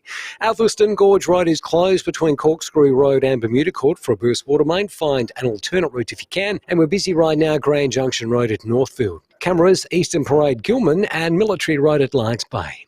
Need some space? Well, right now at 40 weeks, you can get any size mattress for the price of a single. Hurry, limited time only. T's and C's and exclusions apply. 40 weeks, serious about sleep. Adelaide's most accurate traffic on 5AA. Need a forklift? Don't just get a forklift, get a Toyota forklift. Toyota is the world's #1 forklift brand with a great range of pallet jacks, walkie stackers and reach forklifts right up to their leading Toyota counterbalance forklifts. Legendary reliability and safety with cleaner, greener electric options. Toyota can tailor the right forklift solution for you. It's all part of the Toyota Forklift Advantage. For more, visit toyotamaterialhandling.com.au. Get a Toyota forklift. Speak with One Solution and they'll tell you cybercrime is not a big business problem, a government problem or a small enterprise problem. It's everyone's problem. Ransomware, malware and adware remain the #1 threat. One call to One Solution will put your business in a safe place. It's the smartest, most cost-effective business decision you'll ever make. Get in touch with One Solution, winner of the National Telstra Customer Experience Award. onesolution.net.au. Now, Smithy, tax return, it's done. Is it? Sort of. Yeah, good work. On the way. Refund on the way? Tick. I'm hoping. Yep, beautiful. What to do with it? Well, of course, you can replenish your emergency fund, then replenish yourself and get that PureTap. Now is the time to join PureTap's war on waste by reducing single-use plastics. You'll get great tasting filtered water that'll replenish you forever. So, head to the PureTap website now and check out the amazing prices. How good is this? A PureTap from only $49 upfront. That is pure value. That's a designer tap, installation and filters for 2 years on a great payment plan. So call PureTap on 133 502 or head to puretap.com.au. That number again, 133 502. The website puretap.com.au. Some T's and C's apply. When you die, who gets what? Will your kids or relatives argue over your estate? Will your beneficiaries be protected? Will your estate be tax effective? Will your wishes be respected and carried out? Speak with Donlan Lawyers now for peace of mind. Donlan Lawyers for wills and estate planning. Visit donlanlawyers.com. That's donlanlawyers.com. The mid-year event is on at Solitaire Maserati. With the Levante SUV available for immediate delivery, now is the time to own one of the world's most desired luxury performance brands. Book a test drive at solitairemaserati.com.au. DL 65541. 9 News has the experience to break the news. Made in Adelaide for Adelaide. 9 News. Statewide Super is now Host Plus, an industry super fund for all Australians. That's a plus. This is 5AA Breakfast. Michael Smith and Tom Wren. 16 minutes past 8 o'clock on 5AA Breakfast with Michael Smith and Tom Wren through until 9. Well, it's hands down probably Australia's most famous art prize. It's something you, not even an art aficionado, might not know about. You've probably heard of it, the Archibald Prize. It's worth about $100,000 a year. It's held every year at the Art Gallery of New South Wales. But to celebrate the centenary of the Archibald, an exhibition is touring the country at the moment. It's called Archie 100, and it opens at the Art Gallery of South Australia on North Terrace this weekend. Lisa Slade is the Art Gallery's Assistant Director. Lisa, welcome to 5AA Breakfast. Thank you very much. There have been all sorts of amazing portraits entered in the Archibald over the years. How's this collection been chosen, and how many paintings are going to be on display? Well, there are about 100 works on display representing 100 years of the prize. And you're right, there has been an extraordinary diversity of portraits on display for the last 101 years. So the job was not an easy one. And guess what? I didn't have to do it this time. My wonderful colleague, Natalie Wilson, who's the Curator of Australian Art at the Art Gallery of New South Wales, has been looking for years. There have been about 6,000 finalists over the centenary of the Archibald Prize over the last 100 years. So she was looking for those 6,000. She managed to find just under 2,000, and from those just under 2,000, she had the very difficult job of selecting 100. Now, about a quarter of the prize of the works on display were winners, but the other 3/4 were finalists. And the exhibition is the most fantastic expose of the controversy, the cultural debate, the great big discussions that have happened over the last 100 years about Australian identity. Lisa, have we got a fairly eclectic mix there? How would you describe the overall selection? You have got it. The smallest work is a miniature, which could be held in a human hand. The largest work is an absolute celebration in paint by FIVEAA Allen. And so it's a work where the paint is literally hanging off the canvas, and then there's everything in between. There are really important works. William Dargie's win with his portrait of Albert Namatjira. Dargie won the prize more than any other artist in the history of the prize, but it's his portrait of Albert Namatjira, which is so loved by the broad Australian public. And as you mentioned, you don't have to be an artist aficionado to make a connection, because the exhibition's about us. It's about what we've become, where we've been, what we value, and I think everyone will absolutely find something to love in the show. And how well represented are South Australian artists in all of this, Lisa? Very good question, and very well, I must say. First of all, we are very well represented by artists from the APY lands. There are two artists who live in the APY lands. The first is, of course, Vincent Namatjira, who is actually, of course, the great-grandson of Albert that I just mentioned. He's from Western Aranda country, but he actually lives in the APY lands, and he won the prize. He was the first Aboriginal artist in the prize's history. It took them 99 years, but he won the prize a couple of years ago. We are showing a work by him that actually depicts his great-grandfather. And then there's also a very beautiful, and I think in some ways quite controversial portrait by Junkara Ken. And Junkara Ken is the youngest of the famous Ken family, an Anangal family, and she's painted a self-portrait that's non-representational. It's her country. It's actually the story of the Seven Sisters, and she's put that up as a self-portrait. So they're two of the South Australian works. But then, of course, we have the extraordinarily talented and much-loved Robert or Alfie Hannaford. And how is it that he has never won the Archibald Prize when he's had his own exhibition at the Art Gallery of South Australia and has done extraordinary portrait works over the years? I'm thinking of the Keating one, Lewitra O'Donoghue, and the list goes on and on and on. Yeah, and there's a wonderful portrait of the Aboriginal artist David Downs in this year's exhibition, Archie 100. I'm with you. I mean, I think it's time for Archie to win the prize. I'm not one of the trustees of the Art Gallery of New South Wales, but he has entered around 24 times, Alfie has. And I think this year's work, which is in this year's Archibald Prize at the Art Gallery of New South Wales, is a very, very strong work of Alfie's. Now, of course, Alfie's very talented daughter, Sarah Hannaford, has also been a finalist many times. While she's not in the Archie 100, we have borrowed one of her works at the Art Gallery of South Australia, and it's on display in Gallery 13 for all to see. So we are celebrating South Australia. There are a few South Australian artists from the past, Barbara Robertson, for instance, who's also included in the exhibition, and then there are about 4 portraits from our very own collection that have been included in the national tour. Lisa Slade is with us, the Assistant Director of the Art Gallery of South Australia. We're talking about the Archie 100 exhibition, which opens this weekend. It's going to be here for a while, Lisa. People can check it out over the next few months. Is that right? Absolutely. It runs through until early October, and we're presenting it in tandem with another exhibition, which is an Australian exclusive, an exhibition of moving portraits, video works by Robert Wilson, and that exhibition is upstairs. So when you buy a ticket, you have the opportunity to see both exhibitions. You don't have to see them both on the same day, but you've got until the 3rd of October to see Robert Wilson and Archie 100, both under one ticket. And Lisa, art, much like music, can be very subjective. Have you got a favourite 2 or 3 that are going to be on display? Well, look, I mentioned before the FIVEAA Allen where the paint literally hangs off the canvas, and I'm old enough to remember that win from about 1985, 1986 very well. It's this really candid portrait where her dad is wearing his shorts, he's without his shirt, he's in the backyard, he's hosing the lawn. It's just this fantastically kind of raw, expressive portrait. But, you know, there are so many favourites. There are, 100 favourites, dare I say. One of my favourite paintings that's won the Archibald in recent years, might have been about 10 years ago, was Ben Quilty's amazing painting of Margaret Olley. Is that touring? Yes. It is not touring, because we had it actually here at the Art Gallery of South Australia in the exhibition we curated just a couple of years ago. But there is a wonderful work by Ben, and it is the work that was almost like the runner-up the year prior to him winning the prize with the portrait of Margaret Olley, and it is the portrait after Afghanistan.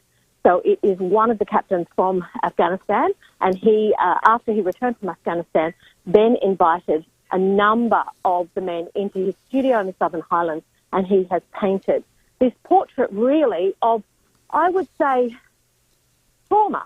Like it's a post-traumatic representation that Ben has depicted. And as always, Ben lets the canvas speak through these luscious licks of paint. It's a very strong work.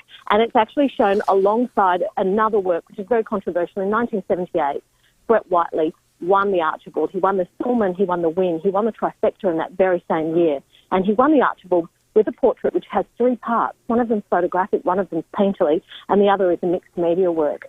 It's called Art, Life and the Other Things. And that portrait by Brett Whiteley has become a real touchstone of the prize and its many, many controversies over 100 years. Well, Lisa, it's going to be a fantastic exhibition. Opens this weekend through until October. Thanks so much for shedding some light on it this morning. Absolute pleasure. Thank you so much for having me. Have a wonderful day. Lisa Slade there, Assistant Director of the Art Gallery, as we come up to 24 minutes past 8 o'clock. It's going to be a very popular exhibition, I think, that one. Now, on to other matters, and there's been a lot of debate about submarines recently. We saw Anthony Albanese mending fences with the French after that naval or naval contract was cancelled. We're switching to the nuclear option rather than the traditional diesel-powered subs. Rex Patrick joins us now, former senator, former submariner, because the new government is making some interesting noises about why Osborne should seriously be playing a role in all of this. Rex Patrick, welcome to Breakfast. Good morning. What do you make of these comments by Richard Marles and the role that South Australia can be playing in all of this? Well, firstly, I don't want to dampen any enthusiasm that Richard Marles has in relation to our ability to have a huge part in this future submarine program. What I do doubt is the merit in moving forward with the nuclear submarine program, because this program has a delivery date set for 2040, which is like kind of getting a really good football team after the grand final has been played. And it has a cost of $170 billion for one single capability for the ADF. It's almost bankrupting for the Navy. So I think other pathways ought to be taken. Richard Marles is going through a process. What we need to be very, very careful of when politicians make the statements that they do is that we then look to the details. What submarine is he talking about when he says, let's build one here in South Australia? Is it a Virginia-class submarine, US Navy? Is it an Astute-class submarine, that's the Royal Navy? Is it some hybrid between the two of those? When do they intend construction to start? How much Australian industry involvement will occur as a result of the planned program? The devil is in the detail, and we need to see those details before we can really make any informed commentary as to whether or not the government is making a good decision or not. Is his assessment right, though, that it could take longer to buy them from overseas than building them here in Adelaide? Well, again, it depends on the submarine. So, for example, if the government decided to select a Virginia-class nuclear-powered submarine from the US Navy, we know that their shipyards are running at full capacity. They don't really have a slot to build a couple of Australian nuclear submarines, and the US Navy will not want to interrupt their own supply program because they've got real work that they're doing all around the globe.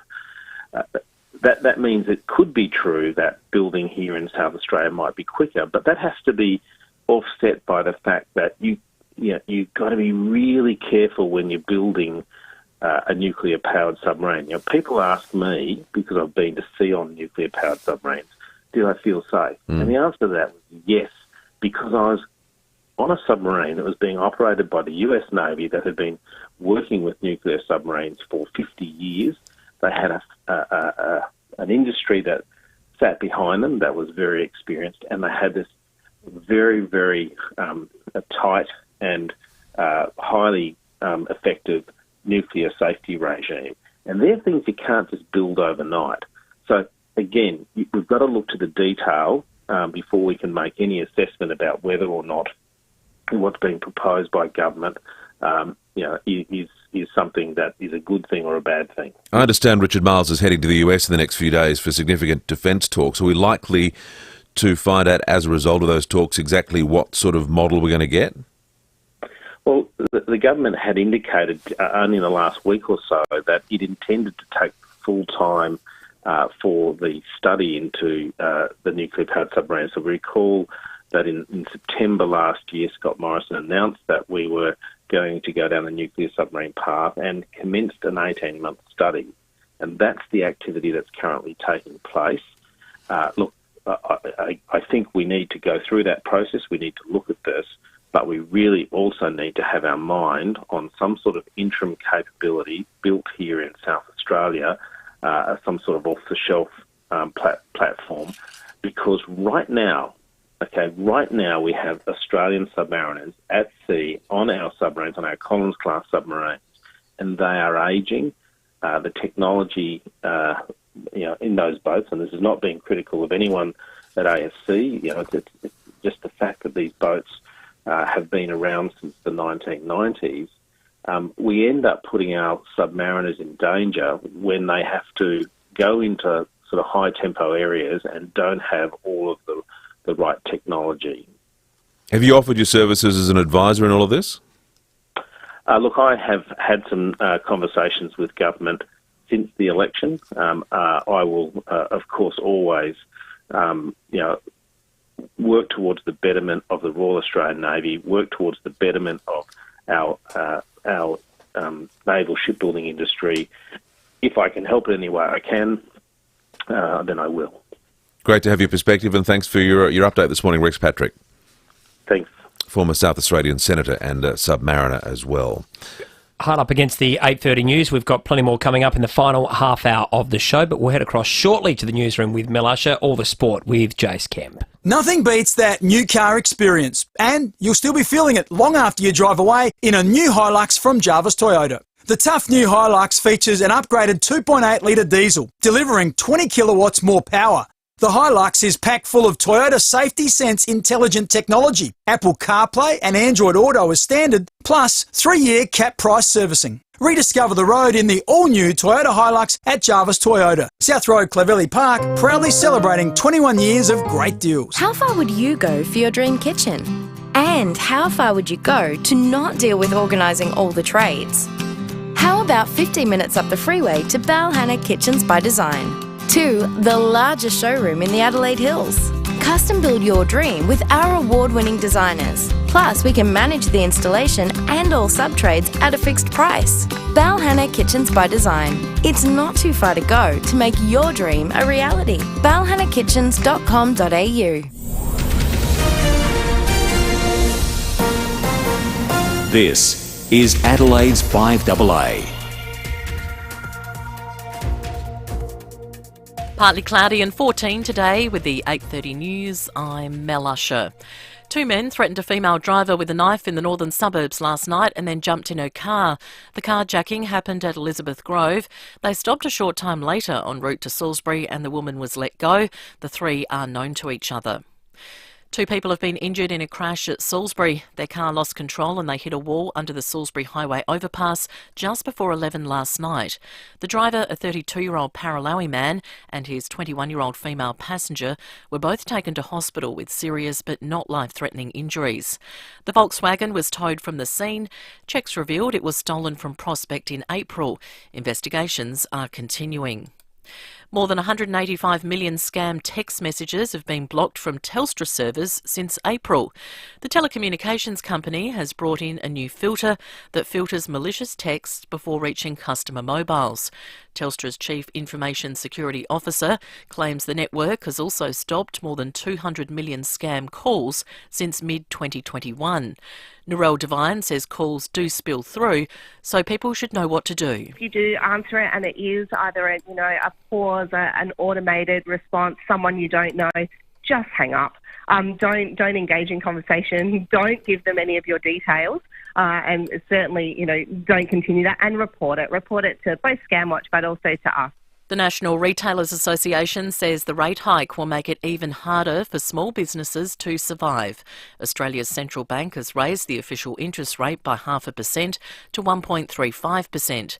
The association's CEO, Dominic Lamb, says that's just another reason why small businesses will struggle to keep their heads above water. Especially with supply chain issues, staff shortages, energy costs, fuel costs.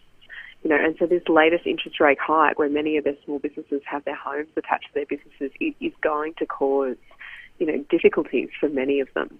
The Highland Park shooter has now been charged with 7 counts of first-degree murder over the July 4 massacre in Illinois. The DA says more charges will follow and that he hopes to send the 21-year-old to jail for the rest of his life. UK Prime Minister Boris Johnson's future is looking increasingly uncertain as dissent grows within Conservative Party ranks. Carrie-Anne Greenbank is in London. 2 of Boris Johnson's senior cabinet ministers have just resigned, citing concerns about the Prime Minister's leadership. Health Secretary Sajid Javid and Chancellor Rishi Sunak announcing their resignations within minutes of each other.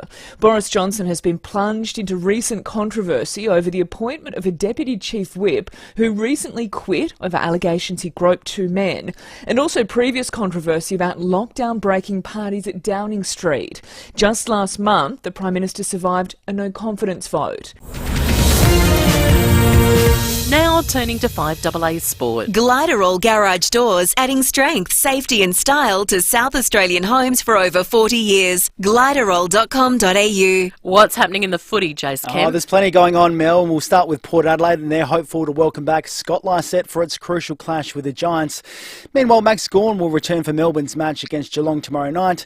Demons coach Simon Goodwin says Gawn will play his first game since the Queen's birthday loss to Collingwood. Maxie will be back and Jacko will be back, so get both rucks back into the team. It's we certainly missed them last week in terms of our ability to execute in that phase of the game. So to get those aerial presence back into our footy team would be great.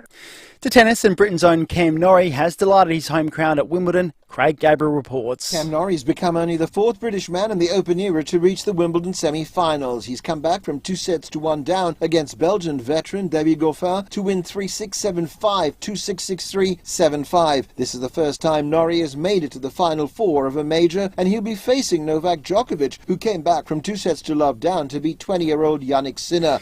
To cricket, and Johnny Bairstow smashed 2 centuries for England as they recorded a 7-wicket win over India to wrap the series up 2-2. And finally, Wallabies lock Darcy Swain has been banned for 2 weeks for his headbutt that saw him red-carded against England. And that's the 5AA sport. Now checking 5AA traffic. At Elizabethtown, seeing delays with the crash in Yorktown Road near Midway Road. In the city, traffic lights piling up on South Terrace near Anzac Highway. Athelstone Gorge Road is closed between Corkscrew Road and Bermuda Court for Burst Water Main. Find an alternative route if you can. And we're quite busy at the moment, Grand Junction Road at Northfield. Cameras, Hanson Road, Winkfield and Days Road at Angle Park. Tomorrow's car is in stock today. Tech Drive, a Hyundai Tucson Turbo Diesel at your Hyundai dealer and experience innovative tech and all-wheel drive performance. Adelaide's most accurate traffic on 5AA. The 5AA forecast 14 today and partly cloudy, a shower or 2 tomorrow 15, Friday the same and Saturday partly cloudy 15. Right now it's 8 degrees. More news as it happens on 5AA. If you're planning an event, whether it's a small meeting with the latest in reliable technology or a large gala dinner full of glitz and glamour, you'll experience event excellence on every level at the Adelaide Convention Centre. Excellence in understanding your needs and delivering them to exacting standards is what we do. And we don't just aim for excellence, we go beyond. So for your next excellent event, the team is ready and waiting at the Adelaide Convention Centre, the centre of event excellence. It isn't waste until you waste it. That's the catch cry from an amazing company called Eco Waste Solutions. Eco Waste Solutions is a hard waste recycling facility, not a dump, located at Williston. They'll take everything except hazardous waste and food scraps. They'll take your waste bricks, your mattresses, tyres, soil, timber, steel, concrete and more. Plus, if you pre-sort your load, you'll receive a 50% discount on disposal fees. Google Eco Waste Solutions Williston for more. Feeling the burn? Save cash with Cheapest Chips Hot Buys. Cheapest Chips. Buy Domestos 750ml, any 2 for $6. Nature Snacks 850-gram raw almonds, only $10.99. Dove 4-pack of 100-gram soap, only $3.99. Cobb's Popcorn 80 to 120-gram packs, any 2 for $5. Check out this week's catalogue for more hot buys in-store and online. Save cash and live cheaper with Cheapest Chips Hot Buys now. Hi, I'm Victoria from The Family Cook. I'm passionate about cooking wholesome, fresh and delicious meals. We're the only meal delivery service based in South Australia using hand-selected premium ingredients such as free-range chicken, grass-fed beef, Australian fish and locally sourced vegetables and herbs. Our customers love it and I can guarantee you'll love it too. And we're proudly an NDIS provider. Jump on board thefamilycook.com.au. 5AA Breakfast is streaming live right now. To watch, simply head online to 5AA Facebook or search 5AA on YouTube. Statewide Super is now Host Plus, an industry super fund for all Australians. That's a plus. This is 5AA Breakfast. Michael Smith and Tom Wren. Who was that song sung about? You're so vain. Was it Warren Beatty? It was. Yeah, Well done. I think it was. Top of the class. 21 minutes to 9 o'clock. We're on the home straight. We're at least turning for home anyway, through until 9. And then Leon Biner, he's going to be in the chair through until midday. Michael Smith, Tom Wren with you, pushing on until Friday. Then David and Will, they'll return on Monday. And this morning we've been asking for calls and text messages too, Michael. For the best way to celebrate South Australia's bicentennial, which is coming up in 2036. We've heard everything from turning the Adelaide Oval into a giant frog cake to rebuilding the Buffalo at the Bay, putting an Adelaide sign up on the hills, a bit like the Hollywood sign in Los Angeles. I like the idea of a giant KG statue somewhere. Great South Australian, worth celebrating. Other people have suggested building Adelaide's version of the Guggenheim. If you'd like to send us your suggestion on the Automasters text line 0448 08 1395, you could win a prize by going to the Adelaide Zoo for Light Creatures, which is part of the Illuminate Festival. We've also got 4 tickets to give away for people who ring up on 8223 0000 to the Beer and Barbecue Festival, which we learned all about yesterday, which is on not this weekend but next weekend at the Wavell Showgrounds. So keep those calls coming, 8223 0000, or you can send us a text on the Automasters text line 0448 08 1395. A lot of excitement, Tommy, building up to the Commonwealth Games being held in Birmingham, live and free on 7 in a few weeks. Athletes making all sorts of sacrifices and overcoming all sorts of adversity to compete at the highest level, none more so than our next guest. Doctors told Clay Stevens he'd never be an athlete, especially a gymnast, but he's about to pull on the green and gold for Australia in Birmingham. Clay Stevens, welcome to 5AA Breakfast and congratulations on making the team. Yeah, thank you very much. What a treat to be on here. Thanks for having me. Could you start by explaining to us this condition that you were born with? What is Poland syndrome? So Poland syndrome is basically a condition where, well, for me, what it means is I was born without my right pectoral muscle. But it can sort of vary in severity. Some people have shorter arms, and to be honest with you, I'm not exactly sure about what happens in the womb. So something goes a little wrong in the womb, and there's a little bit of deformation. But yeah, for me, it just meant that I was born without my right pec. So how pessimistic were doctors about your potential as an athlete as a result of having the syndrome? Well, they weren't super duper pessimistic about me just doing stuff recreationally, but they were pretty sure that I wouldn't be able to participate in sort of high end sports like tennis and swimming and gymnastics. So that's sort of interesting considering what's going on now. How difficult is it then, and given all the obstacles you've had to overcome, to do what you have been able to achieve and get onto a Commonwealth Games team? I mean, it's extraordinary adversity you've had to overcome. Yeah, well, to be honest with you, I was born with it. So for me, it's so normal. So the way that I try to look at things is, everyone's got their challenges and their the things that they struggle with, and mine's physical, so it's noticed a little bit more.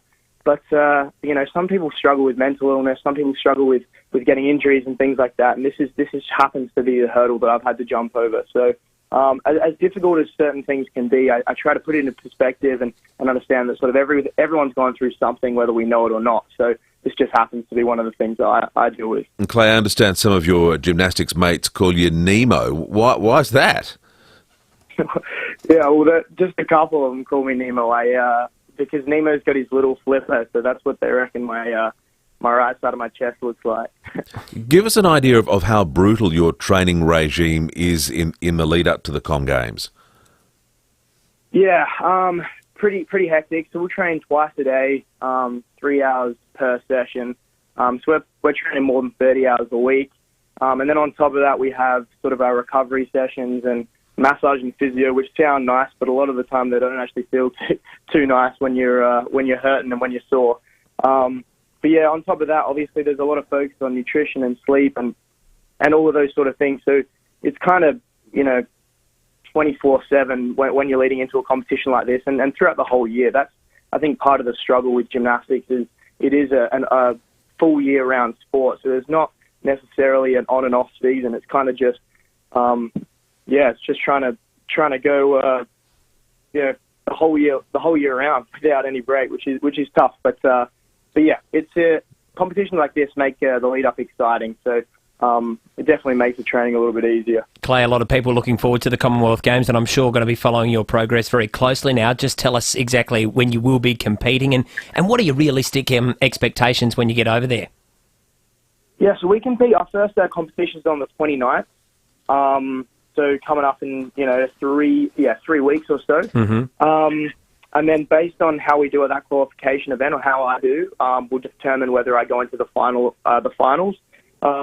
Realistically, at the moment, I believe that I've got the second highest score on floor in the last 12 months out of anyone in the Commonwealth. So for me, I'm bolting for a medal on floor. As a team Australia, we're also trying to push for a medal, although it's going to be really tough. It's a pretty tough competition with England, Scotland, Cyprus, Canada, countries like that. But for me personally, it'll be a floor medal. Hopefully, come back with a necklace on. It sounds like you've had a fair run of injuries over the years, Clay. Is Birmingham likely to be your last hurrah, or are you going to push on through? I think I'm going to push on through. It's been pretty difficult. I've dealt with three ACL tears. I've had a total of 6 knee surgeries. So there was a period of time in there where it got pretty dark, and I had to sort of make a decision on whether I was going to continue or not. But I decided that I was going to decide my fate in the sport and not let an injury do that for me. So when I was a kid, I had dreams of going to the World Championships, the Commonwealth Games, the Olympic Games, and unfortunately, I narrowly missed the last Olympic Games. So I'll finish up this Commonwealth Games, sort of regroup and push on pretty strong to 2024, and hopefully that can, tick that last goal off my list. Because, Clay, it's a huge time commitment, isn't it? I mean, what kind of hours are we talking that you have to put in just to, get to the level where you are now? It's extreme. Yeah. Well, I've been training 30-plus hours a week since I was about 12 years old. Mm-hmm. So it's definitely grueling physically and mentally, and especially with all those injuries and stuff, thrown in there. And I'm super proud to represent my country and do South Australia proud as well. But one other thing that I'd like to say is that also I want to show the people out there who struggle with mental illness or with physical injury that there is a way back, and to sort of hold on hope and stay positive and stay passionate about what you believe in and your goals. Because I've gone through both of those things, and a bit of proof in the pudding is there is a way back, and there is a way to stay strong. There is a path for us all. So yeah. That's a great attitude, Clay. We wish you all the best in Birmingham. Thanks so much for joining us here on 5AA Breakfast. Really appreciate you guys having me. Thank you very much. Clay Stevens, represent Australia in the green and gold in Birmingham in a couple of weeks. It's fantastic, isn't it? And, someone that's worked so hard and had their degree of setbacks, and a good local story as well. So we'll follow his progress very, very closely, and hopefully he can come back, as he said, with a medal perhaps around his neck. That would be an outstanding achievement.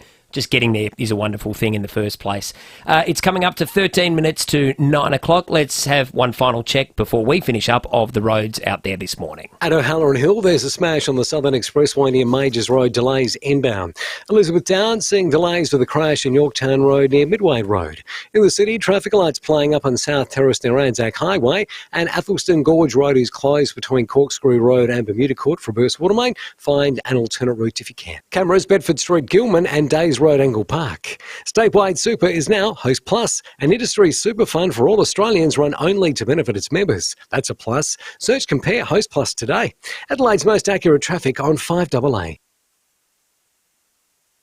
Hello, I'm Lynn Andrews. For over 50 years, the team at Lynn Andrews Real Estate have made it easy to manage residential and commercial property. Whether you own a single residential home or multiple commercial properties, our passion for property investment means we have a great deal of knowledge to share. How to invest safely and properly. Matching the right tenant with the right property every time. We're here to help. Visit lynandrews.com.au. How do you know if the milk you're buying is local? Easy. Just look for 3 words. FIVEAA Milk Company. If the bottle you pick up has those 3 words on it, FIVEAA Milk Company, it's guaranteed to be local. It's guaranteed to be fresh too. And the big plus, you're supporting SA dairy farmers, and for that, we're forever grateful. 3 words. FIVEAA Milk Company. South Australian and proud of it. Tom, serious question. Do you sing in the shower? All the time. Just cannot help it.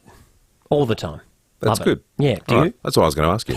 Well, EcoVantage have something to get anyone singing in the shower. Thanks to federal and SA government incentives, EcoVantage could install your energy-efficient heat pump and save you thousands. Saving money, saving the environment, and it could be for as little as no cost to you. You'd be silly not to. Electric hot water systems make up about 40% of our home power bills every year, but EcoVantage can pump this right down. For little to no out-of-pocket cost, EcoVantage can swap your hot water system for an energy-efficient heat pump that uses about 80% less electricity. It's better for the environment and for your power bills.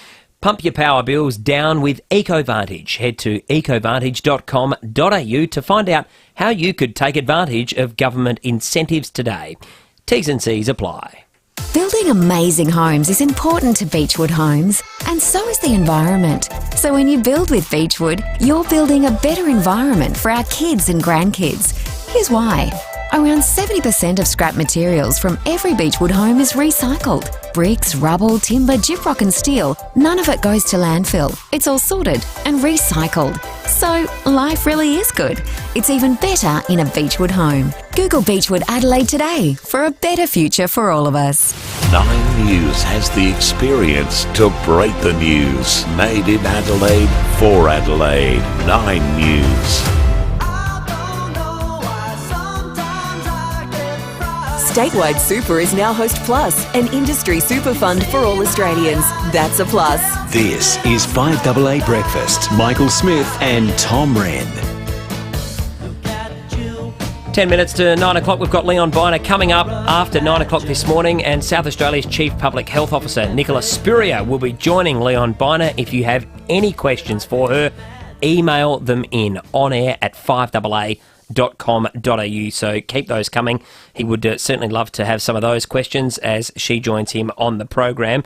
We're also going to check out right now something that is very important to a lot of people, and you can find the cheapest fuel in an instant. Download the free MyRAA app from your app store today. All South Aussies can find the cheapest fuel in an instant. Download the free MyRAA app. United South Road, Melrose Park, still $1.94.9, so we can find some fuel out there. Smithy for under $2. United Port Road, Queenstown, $1.89.9, and On the Run at John Rice Avenue at Elizabeth South is $1.97.9. The cheapest diesel, it's at Liberty South Road, Clarence Gardens. Been like this for the past couple of days, $2.25.5. So that is some of the cheap fuel that you can find out there on the roads in and around the city this morning. Interesting that Nicola Spurrier is going to be on with Leon after 9. A few texts in relation to the mask debate that we were having earlier. One person here saying we keep our mask wearing up at work just to be sure. I've wanted to get a 4th COVID shot, but the doctor won't let me as I'm only 64 and need to be 65. There was some speculation there could be movement on that as soon as today, that they might be lowering the eligibility age to 50, which would mean a lot more people could get that 4th jab. I see that Kerry Chant, the New South Wales Public Health Officer, was saying yesterday she's in that category. She's not 65 and had her jab, like so many of us, about 6 months ago now. So you wonder how effective it would be. It'd be nice if that was available as an option for a lot of people. And we've been taking your suggestions this morning on how to celebrate South Australia's bicentennial, which is coming up in 2036. Lots of feedback on the Automasters text line, 0448 08 13 95. One here saying, Bob says, morning guys, why not the largest wine bottle in the world? It's possible using carbon fibre. We could make it 10 stories high. That'd be interesting. Dougie at Wollonga says, hello guys, we should build a giant Lamington on the Lacornu site. And I like this one from Jimbo. We should celebrate the music of the state with a big festival, finishing it off with Sky Show. You a Sky Show fan? I remember the Sky Show back in the day. Yeah, did you? I used to love the Sky Show. I went to the Expo in Brisbane back in... Expo 88. Expo 88. Yeah, I was only 5 years of age. Mum and Dad took me there. And they had a Sky Show there as well, did they? They had a Sky Show there. It was a big Blast the dark out of the park. Take your boombox down to Elder Park initially, and then, of course, it moved to Benithan Park. Yes. That was a huge event. They get a couple of 100,000 people down there. Yeah, it was massive. A fantastic community event. I suppose cancelled for lack of cash at the end of the day. It'd be nice to bring that back for the bicentennial in 2036, though, Surely. as well as sending you to Austin, Texas to read the news. Yeah, exactly. We're going to do the exchange. That's yeah, happening. it sounds like a plan. Yeah, I think the bosses are already onto that idea now that you've mentioned it this morning. Plenty of text coming through as well. Morning to all. Petrol only $1.87 at the United on the corner of Old and Newport Road. So keep those text messages coming. We love it on the Automasters text line at 0448 08 1395. We'll give away the prize for that in a moment, our best suggestions. But before we go any further, the best of behind closed doors, thanks to Aussie Fast Transport Solutions, interstate freight, distribution, warehousing and local Adelaide couriers. Call Aussie Fast 13 13 64. And when we get behind closed... 5AA Weekend Breakfast with Mike Keelan and Angie McBride. Yes, here we are. Good morning, everybody. Good morning, Michael Keelan. Right, hello, Ange. It's great to be here again, isn't it? It is Michael Keelan. Yeah, you can... So what's the... What? Oh, sorry, no, you go. No, you're right, you go. I was just going to say that... Sorry, no, you go. No, it's all right, you go. Well, I wasn't going to... Oh, sorry. Sorry. What were you going to say? I can't remember. Right, well, I was going to say, give us a call on 8223 0000. Yeah, I'm pretty sure mine was more important, Michael. Right. Now, KG's here to tell us what is happening on the sports show with Cornsey. Hello, KG. Angie, Michael, how are you both? Good, KG. Very well, thanks, Ken. Michael, how's your lovely wife Prue coping with the way that the power is going, Michael? Yeah, well, she's a bit depressed. Well, so she should be. Tell her to keep her chin up and tell her that Porter's stuffed. Right, yeah, all right, I'll tell her that. Well, I've got to go and cook my eggs. Gosh, you're cooking eggs? Yes, I am, Angie. I'm going to cook my eggs and I'll talk to you from way over here. Why are you talking from over there? Well, because it sounds funny when I talk to you from over here. Well, not that funny. Well, no, but it makes it sound like a fun place to work and that we're all having a big party and having fun all the time. Yeah, maybe. Yeah, it does. Makes it sound like it's fun. I actually think that more of our on-air presenters should talk from way over here. Not sure that would work. Well, I think they should try it. Yes, okay. And sometimes I'll say things from way over here and you won't be able to understand what it is I'm saying. Yes, I know, and that's always a bit annoying for people listening at home. Oh, well, it doesn't matter because... Yeah, that is annoying. Yeah, that's annoying. Michael, he does the best Angie impersonation, doesn't he? He does, doesn't he? And I think Angie's okay with it, isn't I hope so. Isn't she? I think yes, so. I enjoy her on the weekends with Michael. Best of behind closed doors, thanks to Aussie Fast Transport Solutions, interstate freight, distribution, warehousing and local Adelaide couriers. Call Aussie Fast 13 13 64. We've got to give away that prize to the Beer and Barbecue Festival this morning, Smithy. Yes, that's going to Helen for her suggestion about the horse and cart set up in the city. Thank you, Helen. You're off to the Beer and Barbecue Festival at the Wavell Showgrounds next weekend, and we will give the light creatures at the Adelaide Zoo prize to Jimbo. This is a family pass to see light creatures at the Adelaide Zoo. The zoo coming alive after dark, illuminating the wild. That's from the 7th of July. So that starts tomorrow. Tickets are on sale for that now. So give us a call back, Helen, if you can. You've won that wonderful prize as well. And Jimbo, great stuff. Well done to you. That's just about us for the morning here on 5AA Breakfast. We'll be back tomorrow morning, though, from 6 a.m. And when you're waking up in the morning, we'll have the results from Wimbledon, a couple of big quarterfinal clashes tonight. Isla Tomljanovic and also Nick Kyrgios, who is front page news this morning for a very different reason, sadly, facing a court appearance over the alleged assault of a former model girlfriend. So it'll be fascinating to see how he goes tonight on the court, but that's going to be a big story, no doubt covered throughout the day here on 5AA. A reminder as well to stick around. Leon Biner has got Professor Nicola Spurrier on the show this morning. Make sure you email your questions that you would like asked on air at 5AA.com.au. Smithy, much on today? I'm not going to the dentist again, but I was going to say tomorrow I'm also looking forward to Matthew Abraham, one of my favourite segments here on AA Breakfast. Be interesting to get his analysis about what happened in Bragg at the by-election at the weekend, amongst other things. We were talking to Pete McDonald earlier today about the Right Walk, which is coming up in a couple of weeks. This is to help raise money for SAMRI, that fantastic medical research institute that we have on North Terrace. A reminder that you can sign up as a 5AA listener using that special code today, WLK22, to get a discount on your registration. This is to walk 21 Ks during the night on Saturday the 23rd of July, taking in so many of those fantastic illuminated installations around the city as part of Illuminate Adelaide. A great cause and a great initiative. Have a fantastic day, folks. We'll catch you tomorrow morning on 5AA Breakfast from 6 o'clock. The mid-year event is on at Solitaire Maserati. With the Levante SUV available for immediate delivery, now is the time to own one of the world's most desired luxury performance brands. Book a test drive at Solitaire